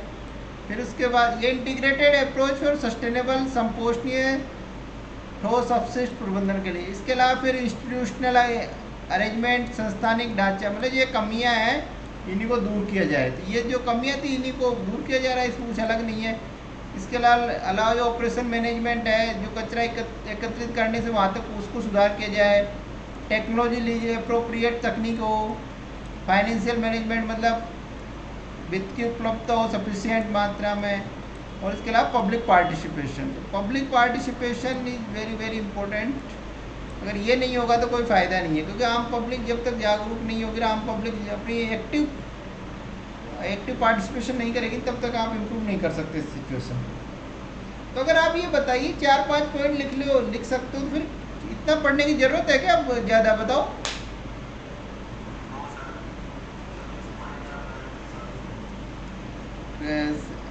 ये सफिशिएंट है ना आंसर लिखने के लिए? तो फिर इतना परेशान क्यों होते हो भाई, इतना ये पढ़ लें वो पढ़ लें। अब देखो क्या क्या टेक्निक है वेस्ट को डिस्पोज करने की। मतलब 2 टेक्निक है, एक तो आपकी थर्मोकेमिकल प्रोसेस और एक बायोकेमिकल प्रोसेस। तो देखो थर्मल केमिकल प्रोसेस और बायोकेमिकल प्रोसेस में क्या डिफरेंस है। देखो the key difference between the thermochemical and biochemical conversion of the biomass is that thermochemical conversion process involve the heating of biomass to high temperature। इसमें क्या होता है ना, बायोमास को हाई टेम्परेचर पे हीट किया जाता है। बट ये जो जबकि ये वेराज बायोकेमिकल कन्वर्जन ऑफ बायोमास, इसमें क्या माइक्रो ऑर्गेनिज्म की सहायता से उनको कन्वर्ट किया जाता है इसमें बायोकेमिकल प्रोसेस में। ठीक है, इसमें माइक्रो ऑर्गेनिज्म की सहायता ली जाती है। इसमें क्या किया जाता है, उनको हीट किया जाता है हाई टेम्परेचर पे थर्मोकेमिकल प्रोसेस में। दोनों क्लियर है?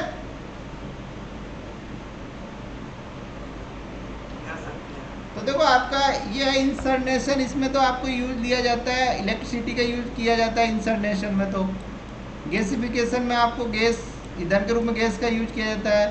पायरोलाइसिस में हेवी ऑयल का यूज किया जाता है। ठीक है, अब आपका ये बायोकेमिकल प्रोसेस है, इसमें फर्मेंटेशन होता है, उसमें इथेनॉल का यूज किया जाता है। और एनआरईओ डाइजेशन में बायोगैस का यूज किया जाता है। ठीक है, तो ये आप एग्जाम्पल के रूप में लिख सकते हो इनको।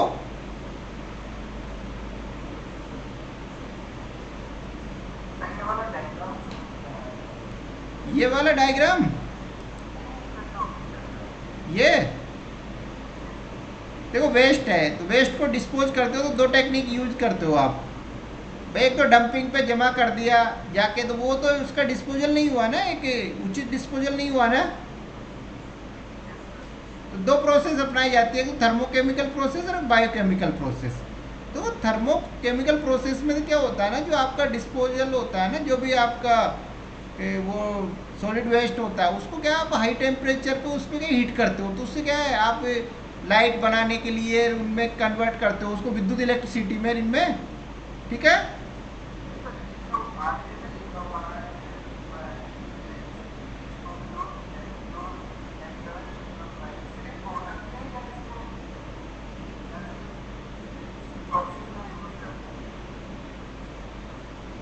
ओके। ये सॉरी यार मैं कंफ्यूज हो गया।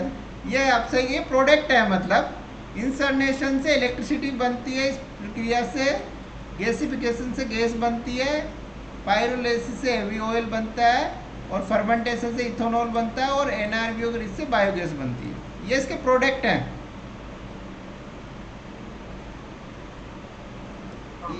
ये प्रोडक्ट हैं इसके, मतलब इस प्रक्रिया से ये प्रोडक्ट बनाया जाता है। मतलब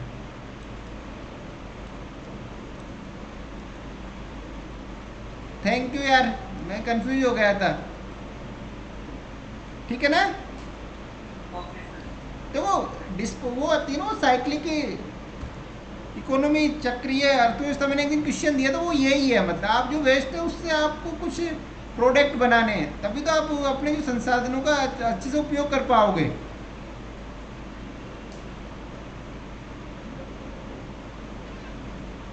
यही तो होती है चक्रीय अर्थव्यवस्था, सर्कुलर इकोनॉमी।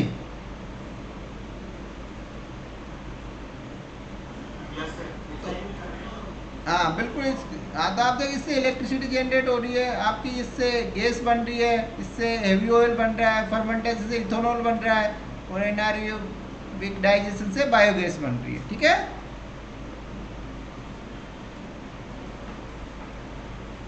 आगे बढ़े। तो कभी भी आप लोगों को, कई बार देखो यार साइंस देखो मैंने भी ज़्यादा पढ़ी, मैं कोशिश करता हूँ, बट कभी लगे ना कि गलत डाइट कोई साइंस संबंधित चीज़ें, तो आप बोल सकते हो, बीच में थोड़ा सा ही डाउट हो ना आपको तो आप बता सकते हो। ठीक है,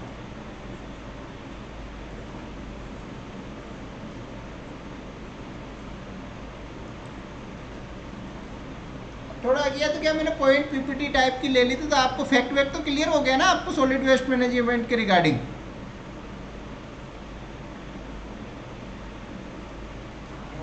आंसर लिखने के लिए इतना सफर मैंने क्या और चीज़ें भी ले ली, कुछ मुझे ठीक ठीक मटेरियल लगा, तो आप थोड़ा डिस्कस मतलब थोड़ा विस्तार से पढ़ लेते हैं इसके रिगार्डिंग। ठीक है ना,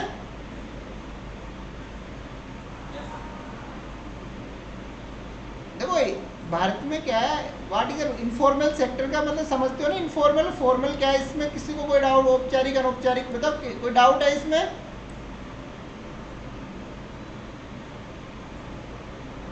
नो सर। हाँ करेक्ट, तो इनफॉर्मल तो होता है अनऑर्गेनाइज, इसमें कोई संगठन नहीं है, वो अपने हिसाब से मतलब बिखरा हुआ काम करता है। फॉर्मल होता है ऑर्गेनाइज्ड, मतलब इसमें एक संगठन होता है, जो गवर्नमेंट के जो संगठन है या कोई कंपनी है, तो ऑर्गेनाइज वे में जो काम किया जाता है उसको फॉर्मल कहा जाता है, और अनऑर्गेनाइज वे में कोई भी काम किया जाता है उसको इनफॉर्मल कहा जाता है। ठीक है,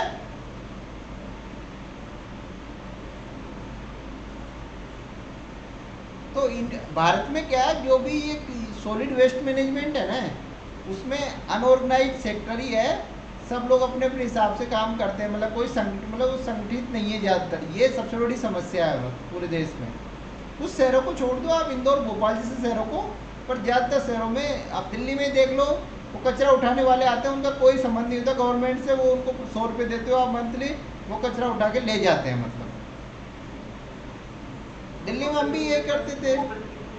क्या? कुछ नहीं होता यार उनके पास।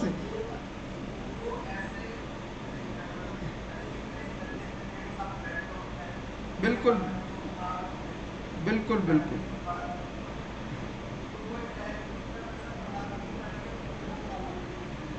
बट क्या है देखो, होता क्या है ना, मरता क्या न करता क्या करे बेचारे, वो उनके पास कुछ रोजगार क्या, जैसे उसमें क्या है, कई लोग बांग्लादेश से आए हुए हैं।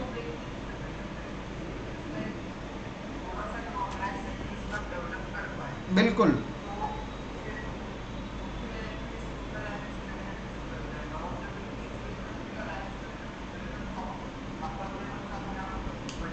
बिल्कुल, देखो उसमें देखो, अगर आप गरीबी को मिटाते हो तो चोरी है, अपराध है, काफ़ी हद तक कम कर सकते हो ना।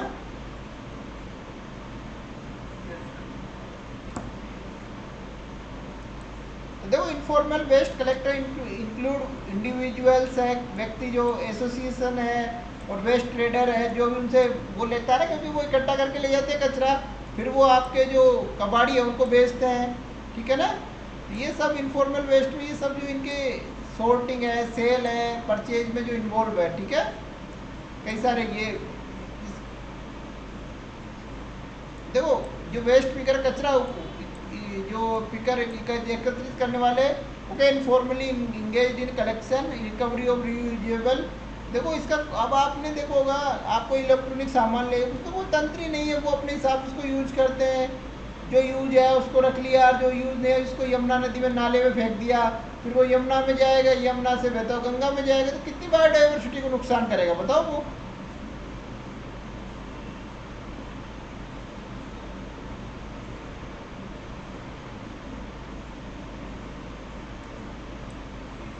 तो ये अनुमान लगाया जाता है कि जो इनफॉर्मल जो वेस्ट इकोनॉमी है ना, जो अपशिष्ट संग्रहण की, ये पूरी, ये दुनिया में कम से कम नहीं तो आपके 0.5% से लेकर 2% अर्बन पॉपुलेशन को रोजगार प्रोवाइड करती है ये। क्योंकि इसमें देखो, आप जो कचरा इकट्ठा करता है, फिर वो कबाड़ी को बेचता है, कितने लोग इन्वॉल्व होते हैं इस सिस्टम में बताइए।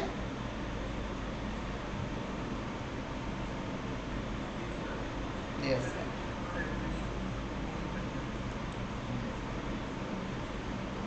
तो इसमें देखो चैलेंज क्या क्या है, लीस्ट रिवार्डिंग जॉब, मतलब इसमें जो लोग इन्वॉल्व है उनको काफ़ी कम पैसा मिलता है ना, और उनको कोई सम्मान भी नहीं मिलता है ना। एक वो एक ही दृष्टि से देखा जाता है ना उन लोगों को जो कचरा उठाते हैं उनको। ठीक है,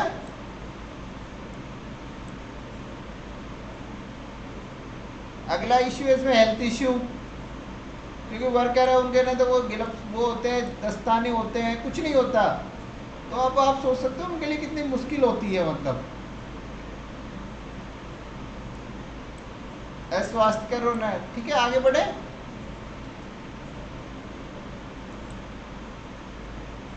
और वर्कर को देखो, जो वर्क करता है ना, जो आता है देखो वो घर से निकलता है, कहीं उनके लिए ड्रिंकिंग वाटर की व्यवस्था नहीं होती। कोई पब्लिक सुबह से घर निकला है मान लो 6 बजे, वो 10-11 बजे घर, तो उनके पास न तो ड्रिंकिंग वाटर की सुविधा होती है, कहीं ना कोई पब्लिक टॉयलेट होता है, तो कितना मुश्किल होता है बताओ।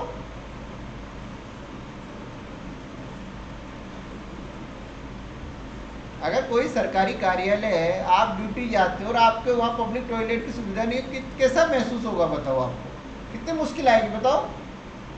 और सर इसी वजह से महिलाएं इस फील्ड में बहुत कम पार्टिसिपेट करना पसंद करती हैं। बिल्कुल करेक्ट। तो ये चीज़ें लिखनी है आपको आंसर में। ये देखो ये है व्यवहारिक पॉइंट, तो आपके आंसर में ये चीज़ें आने की, टीचर को अट्रैक्ट करती हैं ये चीज़ें। भारत में आज भी शहरों में टॉयलेट की बहुत समस्या, पब्लिक टॉयलेट, और खासकर महिलाओं के लिए बहुत दिक्कत होती है, जो है भी उनमें साफ सफाई नहीं रहती और उनमें मैनेजमेंट नहीं होता। तो कई लोग कहते हैं इनका पैसा क्यों लिया जाता है। मैंने ये देखा है कि जहाँ चार्ज लिया जाता है ना, उनकी कंडीशन बहुत अच्छी होती है उन टॉयलेट की, और जो चार्ज नहीं लिया जाता ना फ्री का, उनकी कोई कंडीशन, क्योंकि आप देखो पैसा लगे, अगर आप पैसा दोगे तो उनका मैनेजमेंट भी तो अच्छा होगा ना। तो बिल्कुल भले 5 ले 10 ले चार्ज, बट टॉयलेट पूरे हिंदुस्तान में हर जगह होना चाहिए। आप मेट्रो स्टेशन के वॉशरूम को देखो, कितने ऑर्गेनाइज और साफ सुथरे होते हैं। बिल्कुल, तो फ्री में नहीं उपलब्ध देना, मतलब 5 रुपये लीजिए आप, टॉयलेट 5 रुपये लीजिए, बट कम से कम पैसा दोगे तो सुविधा तो मिलेगी ना आपको। अगर आप फ्री में लो यूज करोगे तो वैसी सुविधा मिलेगी। तो बिल्कुल ये तो, अब जैसे आप लोग प्रशासनिक अधिकारी बनिएगा तो ये बात प्लीज़ ध्यान रखिएगा, क्योंकि इनके रिगार्डिंग आपको नहीं तो किसी नेता से लड़ने की ज़रूरत ना किसी से, तो कम से कम नहीं, जहाँ भी आप रहो, जैसे कई देखो मैं कई जगह जिला कलेक्ट्रेट ऑफिस में गया हूँ, उस कलेक्ट्रेट ऑफिस में टॉयलेट नहीं है यार आम पब्लिक के लिए। आप तो क्या मतलब, ये तो कलेक्ट्रेट ऑफिस की बात कर रहा हूँ मैं, डिस्ट्रिक्ट की तो छोड़ दो। मतलब हम कई जगह गए, हम क्या झाबुआ में गए थे, वो हमारा वो था विलेज विजिट था ना, तो हम पूरा मसूरी से आया था पूरा बैच, तो वहाँ कलेक्टर ऑफिस में टॉयलेट नहीं था। देख लो ये स्थिति है। टॉयलेट बनना कोई, यार टॉयलेट कोई बड़ी चीज़ है ये बताओ। नहीं बेसिक है लेकिन बहुत जरूरी है। हाँ, बट मतलब वो कलेक्टर वो नहीं बनवा पाया था। हमारे जो कई लोग आए थे उन्होंने तो कह दिया था कि सर आपके यहाँ टॉयलेट ही नहीं था, आप क्या वर्क कर रहे हो, मतलब तो उसका जवाब नहीं दिखना, वो बोल नहीं पाया कुछ भी। और हमने आगे भी शिकायत की थी उस बात की, जो हमारे बेच में जो लोग थे उन्होंने। तो ये तो कम से कम यार कितना पैसा खर्च होता है इसमें। कोई अब जैसे मान लो हमारा ऑफिस है यार, हमने जो पब्लिक के लिए हमारे पास पेंशनर आते हैं भैया, लेडीज़ के लिए जेंट्स के लिए अलग अलग ग्राउंड फ्लोर पे टॉयलेट बना रखे हैं, मतलब तो ये तो बेसिक चीज़ है यार। तो ये चीज़ें करनी है मतलब आप लोगों को। आपके वहाँ महिला भी आती है, पुरुष भी आते हैं यार, बुजुर्ग भी आते हैं, क्योंकि सभी कार्य सभी डिपार्टमेंट होते हैं ना कलेक्ट्रेट में, तो सभी ऑफिस होते हैं ना। तो ये बहुत बड़ी व्यवहारिक समस्या है। तो आप देखो, और शहर में भी ऐसी व्यवस्थाएं होनी चाहिए कि आप नगर पालिका के कहीं मुख्य कार्यपालिका अधिकारी बनोगे शुरुआत में, कहीं भी रहोगे, मतलब किसी भी डिपार्टमेंट में, तो आपकी जिम्मेदारी तो आप उन चीज़ों को फोकस करिए। मतलब ये नहीं कि अपने ऑफिस का टॉयलेट तो 50,000 का बनवा लोगे, आम पब्लिक पे ध्यान नहीं दोगे, तो ये समस्या है। ये इन पे वर्क कर, भले चार्ज लो पब्लिक से, पब्लिक चार्ज देने को तैयार है, बट फ्री में मत दो, क्योंकि फ्री में दोगे तो सुविधाएं नहीं मेंटेन कर पाओगे।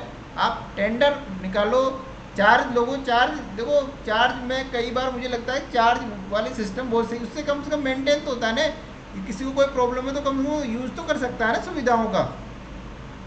सर एक चीज और है ना, एक ह्यूमन डिग्निटी होती है, और उसके लिए मिनिमम चार्ज दिया जाए तो उसमें कोई इशू नहीं होगा। हाँ बिल्कुल, कोई बुराई नहीं है, क्योंकि मेरे ये फील किया है जहाँ चार्ज लगता है ना उनकी कंडीशन बहुत अच्छी होती है। मतलब जो टॉयलेट है जहाँ भी फीस लगती है, चाहे कोई भी सुविधा हो तो उनकी बिल्कुल बिल्कुल। और जो फ्री के रहते हैं ना, उनकी कोई देखभाल भी नहीं करता, बहुत हालत खराब होती है मतलब। तो प्लीज़ इस पॉइंट को आपको लिखना भी है आंसर में, और ये आपको करना भी है वर्क, मतलब इसके रिगार्डिंग जब भी सिलेक्शन हो, जब भी आप जहाँ भी जाओ प्लीज़।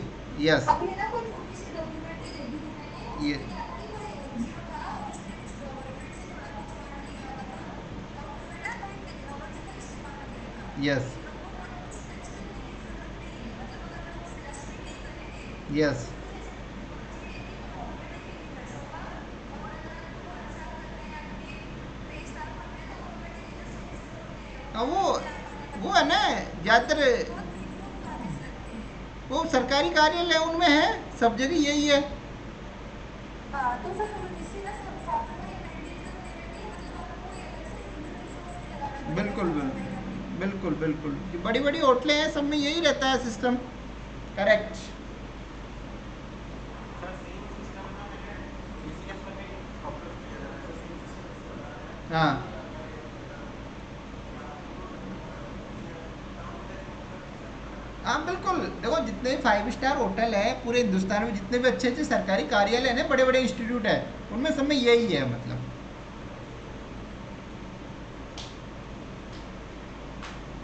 ठीक है, यस सर। ओके। तो आपको ये टॉयलेट वाला ये तो लिखना ही लिखना है, क्योंकि ये मेरे भाई मैं इससे मतलब जहाँ भी जाता हूँ मैं तो इस पे पहला फोकस इसी पे रहता है मतलब। तो प्लीज़ आप अपने आंसर में, निबंध में इन चीज़ों को लिखिएगा, मतलब ये जो आप पढ़ रहे हो ना, मतलब पढ़ना, नौकरी लगना यार ये अलग चीज़ है। पैसा आदमी कहीं भी कमा सकता है, सरकारी नौकरी आदमी पैसा कमाने के लिए, सुविधाओं के लिए नहीं लगता, वहाँ आपको वर्क करने का मौका मिलता है लोगों के लिए, तो वो वर्क भी करना है मतलब। ठीक है, और वास्तव में करना है, मतलब ये नहीं कि जब तक एग्जाम पास नहीं हो तब तक ही वो चीज़ें आदर्शवादी बातें, मतलब जीवन भर याद रखिए उन चीज़ों को। आपको इन चीज़ों में किसी से लड़ने वड़ने की जरूरत नहीं रहती, इसके लिए कोई मना नहीं करता यार।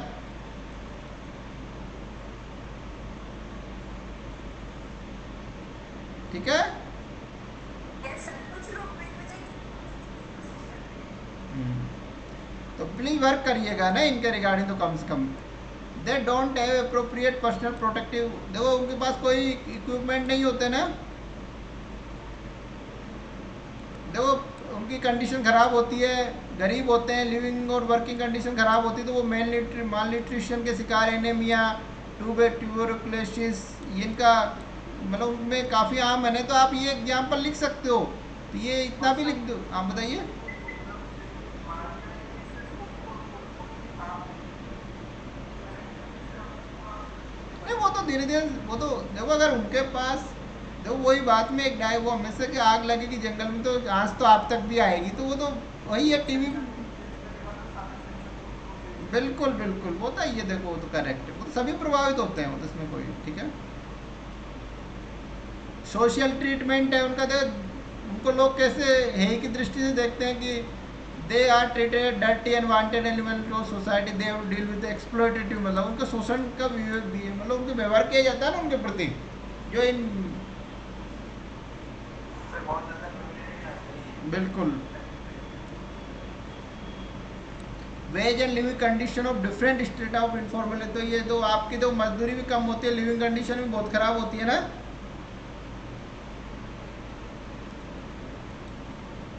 और अलग अलग स्तर पर अलग अलग उनको मतलब जो निचले लेवल पे उनकी हालत सबसे ज़्यादा ख़राब होगी, मतलब उनसे ज़्यादा वो कबाड़ी रहेंगे जिनको वो तो उनकी तो फिर भी ठीक ठीक होगी, पर जो निचले लेवल पे ना उनके लिए चाइल्ड लेबर भी इसमें रहता है, क्योंकि जो बच्चे ज़्यादातर इन्वॉल्व रहते हैं। इसके अलावा जो जीवन प्रत्याशा, लाइफ एक्सपेक्टेंसी है, वो जीवन पर वो भी कम होती है, और उनको कोई लेबर कानून में भी कोई कवर नहीं होते, उनको कोई सोशल सिक्योरिटी का भी बेनिफिट नहीं मिलता, मेडिकल इंश्योरेंस की स्कीम का भी लाभ, क्योंकि अनऑर्गेनाइज सेक्टर में है ना। Yes sir. तो अब देखो आपने कितने पॉइंट पढ़ लिए, अब आपको इससे ज़्यादा पढ़ने की ज़रूरत है इसका आंसर लिखने के लिए। और सर पीछे मेरे कॉलेज क्लास है। ये बताओ, ये स्थिति है क्या है ये, मतलब ये कितनी बुरी स्थिति लग रही है ना। अब इसमें ये कैसे करोगे, गीला कौन सा कचरा, सूखा कचरा क्या है, मतलब ये देखो बताओ। और ये बहुत अच्छी जगह का, देखो बिल्डिंगों को देख के आप लगा सकते हो ना अंदाजा कितनी अच्छी जगह पे लोकेलिटी है ये, मतलब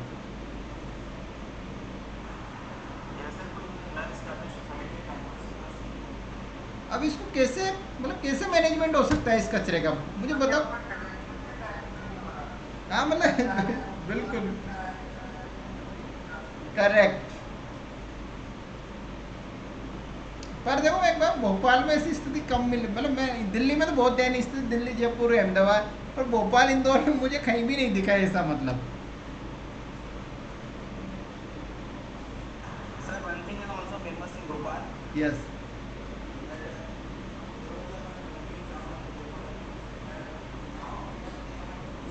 हाँ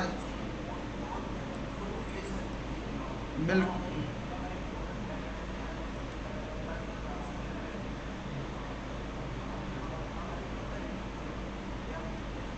अच्छा उसके उस जगह का नाम क्या है, वो डायग्राम दिखा दे, ऐड करता हूँ इसमें, क्या नाम है उस जगह का, देख एक मिनट बताना मुझे।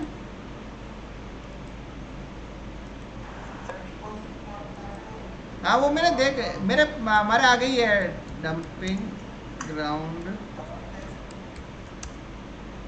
इन भोपाल, हाँ यस, कन्वर्ट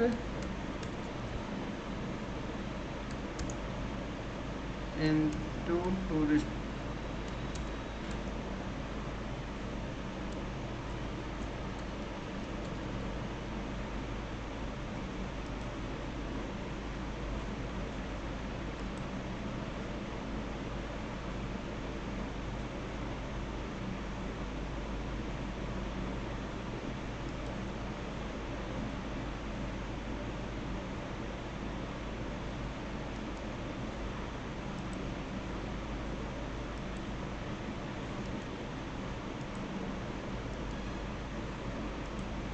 यही है ना,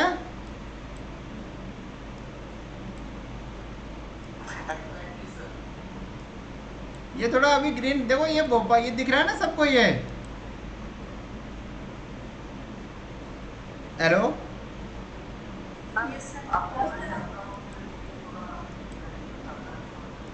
हाँ वो देखो ये भोपाल का जो डंपिंग ग्राउंड, डंपिंग स्थल था पहले, अब इसको कन्वर्ट कर दिया बिल्कुल ग्रीन, ये लोन वोन लगा के तो शानदार बना दिया, कोई कह भी नहीं सकता ये डंपिंग ग्राउंड है, मतलब सर ये तो बहुत ही ज़्यादा ट्रांसपेरेंटली है। हाँ मतलब ये तो अब तो इसमें थोड़ा थोड़ा ग्रीन नहीं है, अब इसको तो दूसरा डायग्राम बिल्कुल ग्रीन है, बिल्कुल शानदार वाला, मतलब इतना अच्छा कर दिया ना इसको, लगता ही नहीं कि डंपिंग ग्राउंड है ये।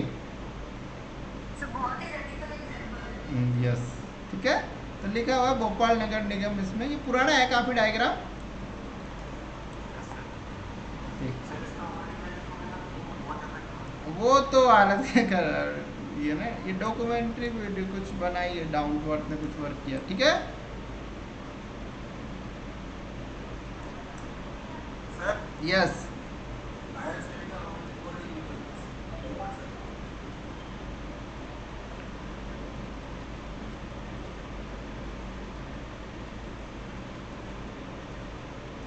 यस। सर ये बड़े कुआं पास में नहीं हुआ है? क्या, ये बड़े नहीं नहीं नहीं, एयरपोर्ट मैं रहता हूँ उसके आसपास ही है, मैंने ग्रुप में शेयर की है, देखो देखिएगा ये ना, ठीक है। सर एक दो गैस के निकालिए। यस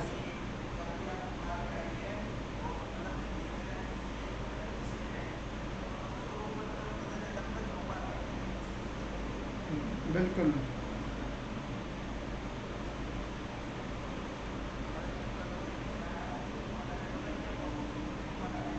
बिल्कुल, वो तो है यार बहुत, पर अब तो काफ़ी परिवर्तन हो गया, देखो ये ना, ठीक है आगे बढ़े। सर ये सच में बहुत अच्छा एग्जाम्पल है, मैंने एक्सपेक्ट नहीं किया था ऐसा कुछ हो सकता है हमारे देश में। नहीं नहीं रियली भोपाल और इंदौर है ना, जब भी आप इंदौर को देखिएगा, जब भी आपको इधर विजिट करने का मौका मिले भोपाल इंदौर, तो रियली वास्तव में इनकी, मैं तो खुद रह रहा हूँ ना भोपाल में, मतलब 1.5-2 साल से 2 साल हो जाएंगे मुझे, 2 अगस्त को मेरी ज्वाइनिंग थी इधर भोपाल में, तो मतलब मेरा जाने का मन ही नहीं करता यहाँ से। मेरे जयपुर में वैकेंसी खाली है, बट मेरा मन ही नहीं करता भोपाल में, इनमें इतना नेचर वगैरह, अच्छा मैनेजमेंट है इधर, मतलब रियली बहुत अच्छा है मतलब। यहाँ के लोगों का जीवन कितना सुखद हो गया होगा जिनको सुबह उठ के उनको नौकरी मिलेगी। अरे वो मतलब यहाँ क्या है, कोई ना 1 बीघा जमीन को 1 लाख में खरीदने के लिए तैयार नहीं था। आज ये कि मैं रहता हूँ ना इससे 2-3 किलोमीटर ही आगे है ये। अब ये इतनी रेट बढ़ गई ना, मैंने भी क्या घर खरीदने के लिए ट्राई किया तो बड़ा महंगा हो गया अभी यहाँ, मतलब पहले यहाँ कोई मतलब ये क्या है, यहाँ मतलब खेत वेत खाली पड़े तो कोई पूछता भी नहीं था। आज बहुत कीमत बढ़ गई जमीन की। ये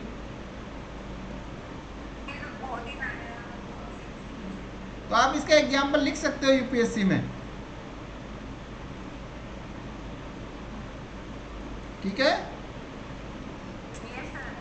देखो सॉलिड वेस्ट मैनेजमेंट का अगर कोई भी क्वेश्चन आए तो उसमें इंदौर का और भोपाल का एग्जाम्पल तो लिखना ही लिखना है आपको।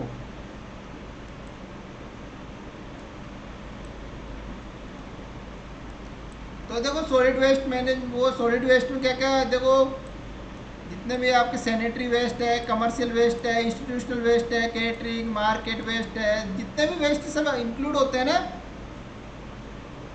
ये 5 टाइप के वेस्ट होते हैं ना, ये देखो ये ना, ये ठीक है। बायोडिग्रेडेबल नो, क्लियर है। सोर्स देख लिया आपने कहाँ क्या क्या सोर्स है, ठीक है ना।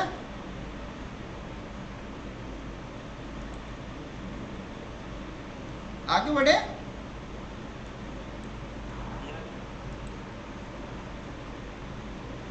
तो चैलेंजेस पढ़ लिए, बट एक बार थोड़ा विस्तार से पढ़ लेते हैं ताकि आपको। इंक्रीजिंग अर्बनाइजेशन इंडिया एज उपभोक्ता अति उपभोक्तावादी, ठीक है, संस्कृति, ठीक है। ऑर्गेनिक फार्मिंग और कंपोस्टिंग आर, भारत में क्या ऑर्गेनिक फार्मिंग और composting are not economically attractive नहीं, इसलिए क्या ये भारतीय किसान केमिकल पेस्टिसाइड्स का इनके ऊपर यार डिपेंड है ना, मतलब केमिकल का और पेस्टिसाइड का इनका मतलब इनका ज़्यादा यूज किया जा रहा है ना एग्रीकल्चर में। इसके अलावा आपको फाइनेंशियल रिसोर्सेज नहीं है आपके नगर निगम और लोकल संस्थाओं के पास। पुअर कलेक्शन स्थिति है, ट्रांसपोर्टेशन के साधन नहीं है, मैनेजमेंट के वो नहीं है, ठीक है। और देखो आपको देखो ये लोकल बॉडीज का भी लिखना है लिखना है, क्योंकि ये लोग इन्वॉल्व होते हैं, तो ये पॉइंट छोड़ मत दीजिएगा इसमें, ठीक है ना। आप लिख दो कि भारत सरकार के पास वित्तीय संसाधन नहीं है, राज्य सरकार, वो नहीं, लोकल बॉडीज का एग्जाम्पल लिखना है आपको, ठीक है। तो इसके रिगार्डिंग सबसे जो इम्पोर्टेंट कानून है आपका वो है सॉलिड वेस्ट मैनेजमेंट रूल 2016, ठीक है। ठोस अपशिष्ट प्रबंधन नियम 2016, ठीक है।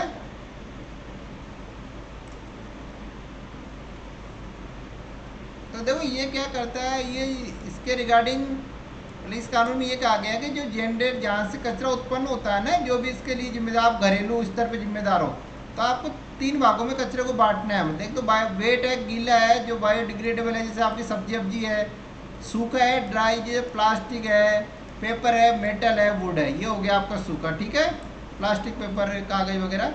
इसके अलावा डोमेस्टिक एजेंट्स, मतलब जो खतरनाक है, डाइपर है, नेपकिन है, और empty container of cleaning agent है, मॉस्किटो रिपेलेंट्स है, ये सब क्या नाम है, जितने भी मच्छर को मारने, मच्छरों के लिए यूज किए, ये सब क्या हानिकारक है इनको। तो आपको जब भी कचरा इकट्ठा करने आता है ना, उसको 3 भागों में आपको अलग अलग देना है, मतलब इनको, ये नहीं कि आप एक ही, ये लागू अगर जिस दिन हो गया ना, तो आपके जो इस सॉलिड वेस्ट मैनेजमेंट की स्थिति काफ़ी सुधार हो जाएगा। मतलब बताओ आप लोग हो घर में, जो कोई भी भोपाल लोग को, दिल्ली में कोई रहता है, बताओ करते हो ऐसा?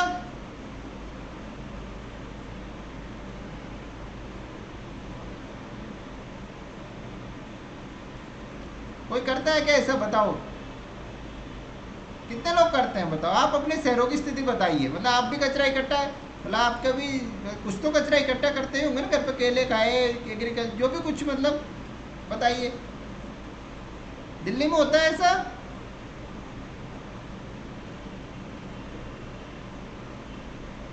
बताइए। ये कोई हॉस्टल में रहते हो आप लोग, कहीं भी रहते हो, चाहे पीजी में रहते हो, होता है कि बताओ आप? भोपाल में होता है, लेकिन ऐसे मैं पहले दिन आया था ना भोपाल में, जब रहना स्टार्ट किया तो कचरा उठा के नहीं ले, मेरी वो दिल्ली वाली आदत, उसी में सब कुछ रख दिया। मैंने पूछा क्यों नहीं लेके गए, कि सर आप पहली बार आए थे, आपको बता देते हैं हम अलग अलग, आप सूखा कचरा अलग रखिएगा, मेटल्स अलग रखिएगा, गीला कचरा अलग रखिएगा। उसके बाद से भैया अलग अलग ही रखते हैं हम तो, चाहे बारिश आए चाहे तूफान कुछ भी हो मतलब।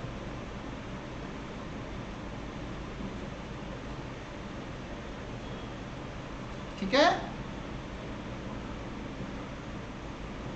सर इसमें ना जो वर्कर्स है ना उनका बहुत अच्छा पार्टिसिपेशन है, क्योंकि उनका फ्री करते ही बहुत सारे। बिल्कुल, वो तो कह रही है, पर वर्कर भी तभी है ना कृष्णा, जब उसमें जो अधिकारी हैं ऊपर ऊपर जो लोग बैठे हुए हैं वो वर्क कर रहे हैं, तभी तो है ना वो सिस्टम डेवलप हो गया ना यहाँ।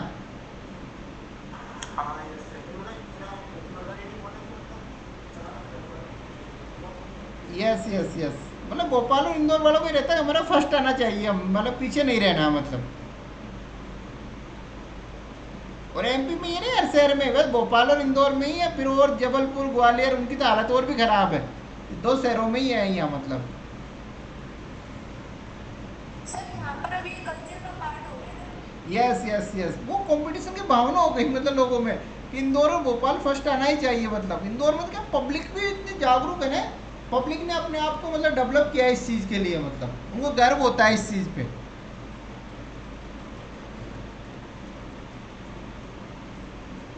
ठीक है।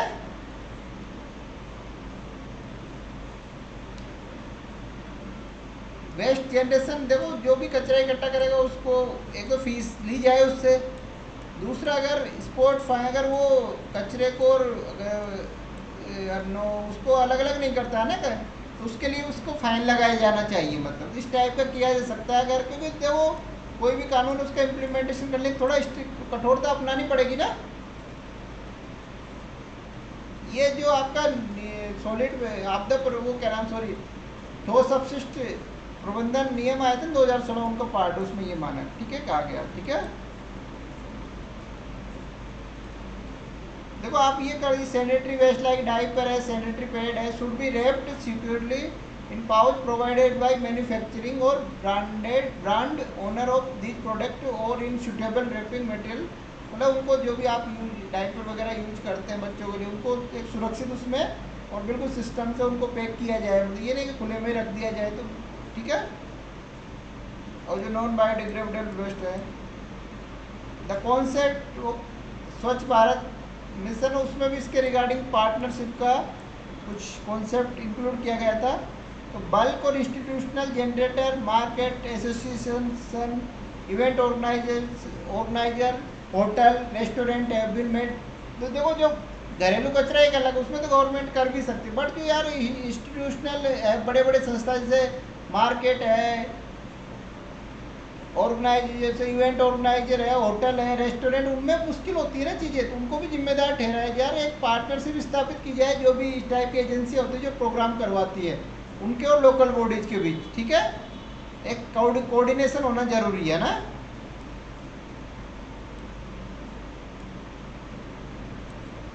ठीक,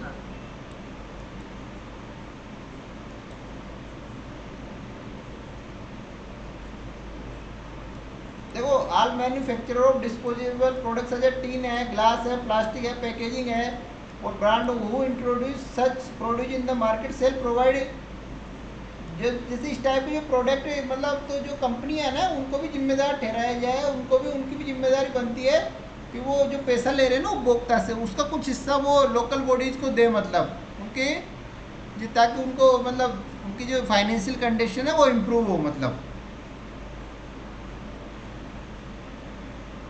ठीक है।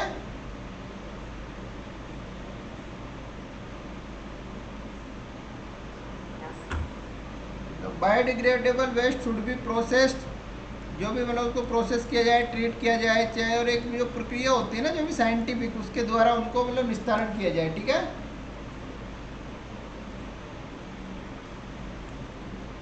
और जो बचा हुआ ये कचरा वगैरह सेल भी गिवन टू वेस्ट कलेक्टर, जो कचरा इकट्ठा करते हैं उनको एजेंसी के द्वारा, मतलब ये जो भी एजेंसी में सक्रिय, उनको डायरेक्ट लोकल अथॉरिटी को उनको दे दिया जाए, मतलब डायरेक्ट ही वो उनको या टेंडर के माध्यम से या कैसे भी इन्वॉल्व करे मतलब उनका। ठीक है।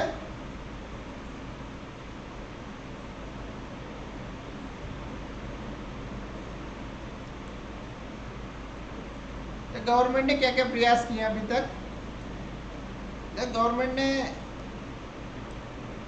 वेस्ट टू वेल्थ पोर्टल, एक वेस्ट तो मतलब अपशिष्ट संपत्ति की तरफ, ये मिशन के लिए ये क्या है, गवर्नमेंट ऑफ इंडिया का जो 9 साइंटिफिक मिशन है ना प्राइम मिनिस्टर के, तो prime minister science and technology innovation advisory council का एक महत्वपूर्ण मिशन है। इसका काम है it aims to identify and develop deploy technology to treat waste to generate energy, recycle material and extract resources of value. मतलब इसका काम है कि ऐसी टेक्नोलॉजी डेवलप करना है जिससे क्या है, अपशिष्ट पदार्थ जो वेस्ट है उससे ऊर्जा जनरेट हो सके और उनका पुनर्चक्रण किया जाए, और उसके रिगार्डिंग जो भी उससे जो कीमत मिल सकती है ना, जो भी आपको संसाधन क्रिएट हो सके वो हो, मतलब रिसोर्स जो एक्सट्रैक्ट जो भी आपको संसाधन से कुछ कीमत मिल पाए आपको। अगर एनर्जी आप जनरेट करते हो तो उसकी कीमत होगी ना, वो भी तो आपके लिए एक रिसोर्सेज होगी।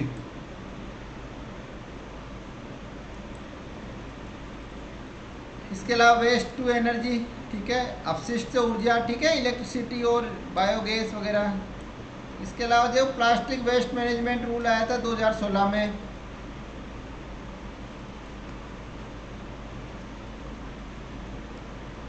ठीक है, इसमें क्या किया गया था, जो प्लास्टिक के रिगार्डिंग उसको प्लास्टिक का उत्पादन कम से कम किया जाए, और प्लास्टिक जो कचरा है उसको और दूसरा कचरा उसको सेग्रीगेट किया जाए सोर्स पे, ठीक है, प्लास्टिक वेस्ट मैनेजमेंट रूल 2016।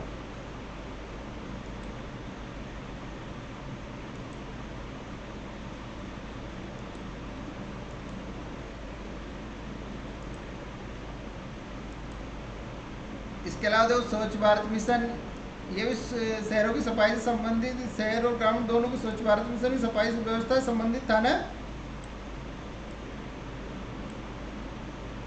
एक आपका नेशनल एक्शन प्लान है राष्ट्रीय, उसमें क्या है, इनके रिगार्डिंग जो आपका ये रणनीति उसके रिगार्डिंग वर्क किया गया, कैसे आप कचरा इकट्ठा करोगे, ट्रांसपोर्टेशन कैसे डिस्पोज करोगे, ठीक है।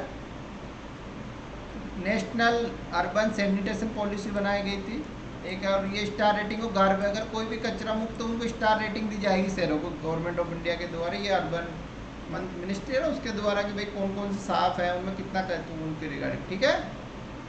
ये कितने सारे पहले भारत सरकार, अब इनमें 3-4 भी लिख दोगे तो काफ़ी, इतनी सारी स्कीम बता दी आप लोग, ठीक है।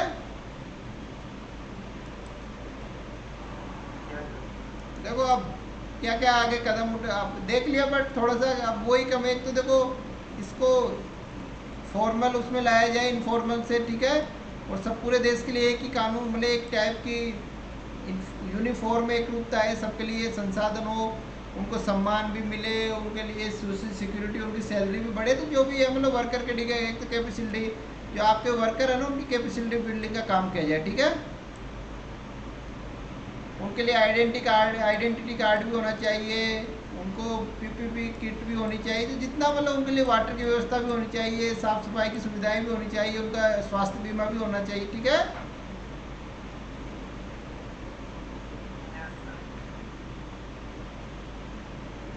और उनको देखो वो क्या नाम फॉर्मुलाइज, मतलब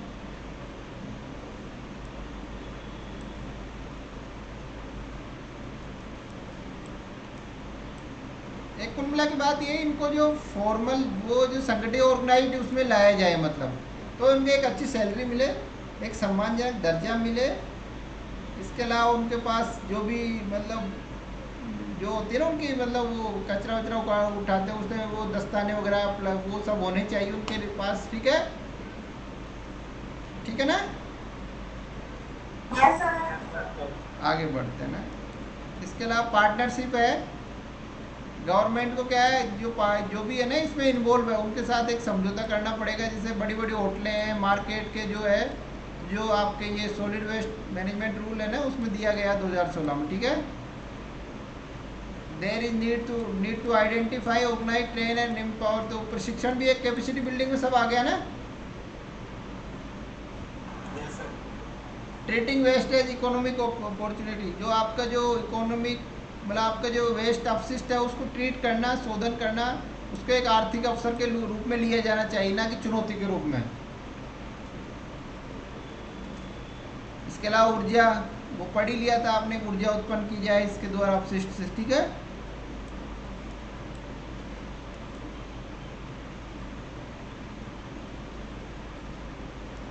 देखो recycle at segregation stage present good.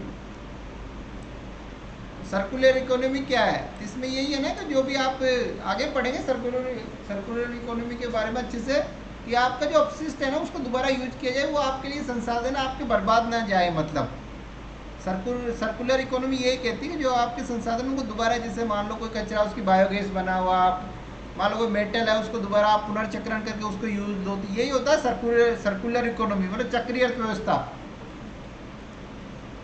ठीक है। इसके अलावा जो भी देखो आप कई मेटल कई जो धातु रहती है ना, कोई मान लो ये ई वेस्ट में जो कॉपर भी निकलती है, गोल्ड भी, एल्यूमिनियम, इनको एक्सट्रैक्ट किया जाए, निष्कर्षण किया जाए ताकि इनका यूज आ सके, या बेकार में ना जाए आपकी जो देश के संसाधन है। ठीक है।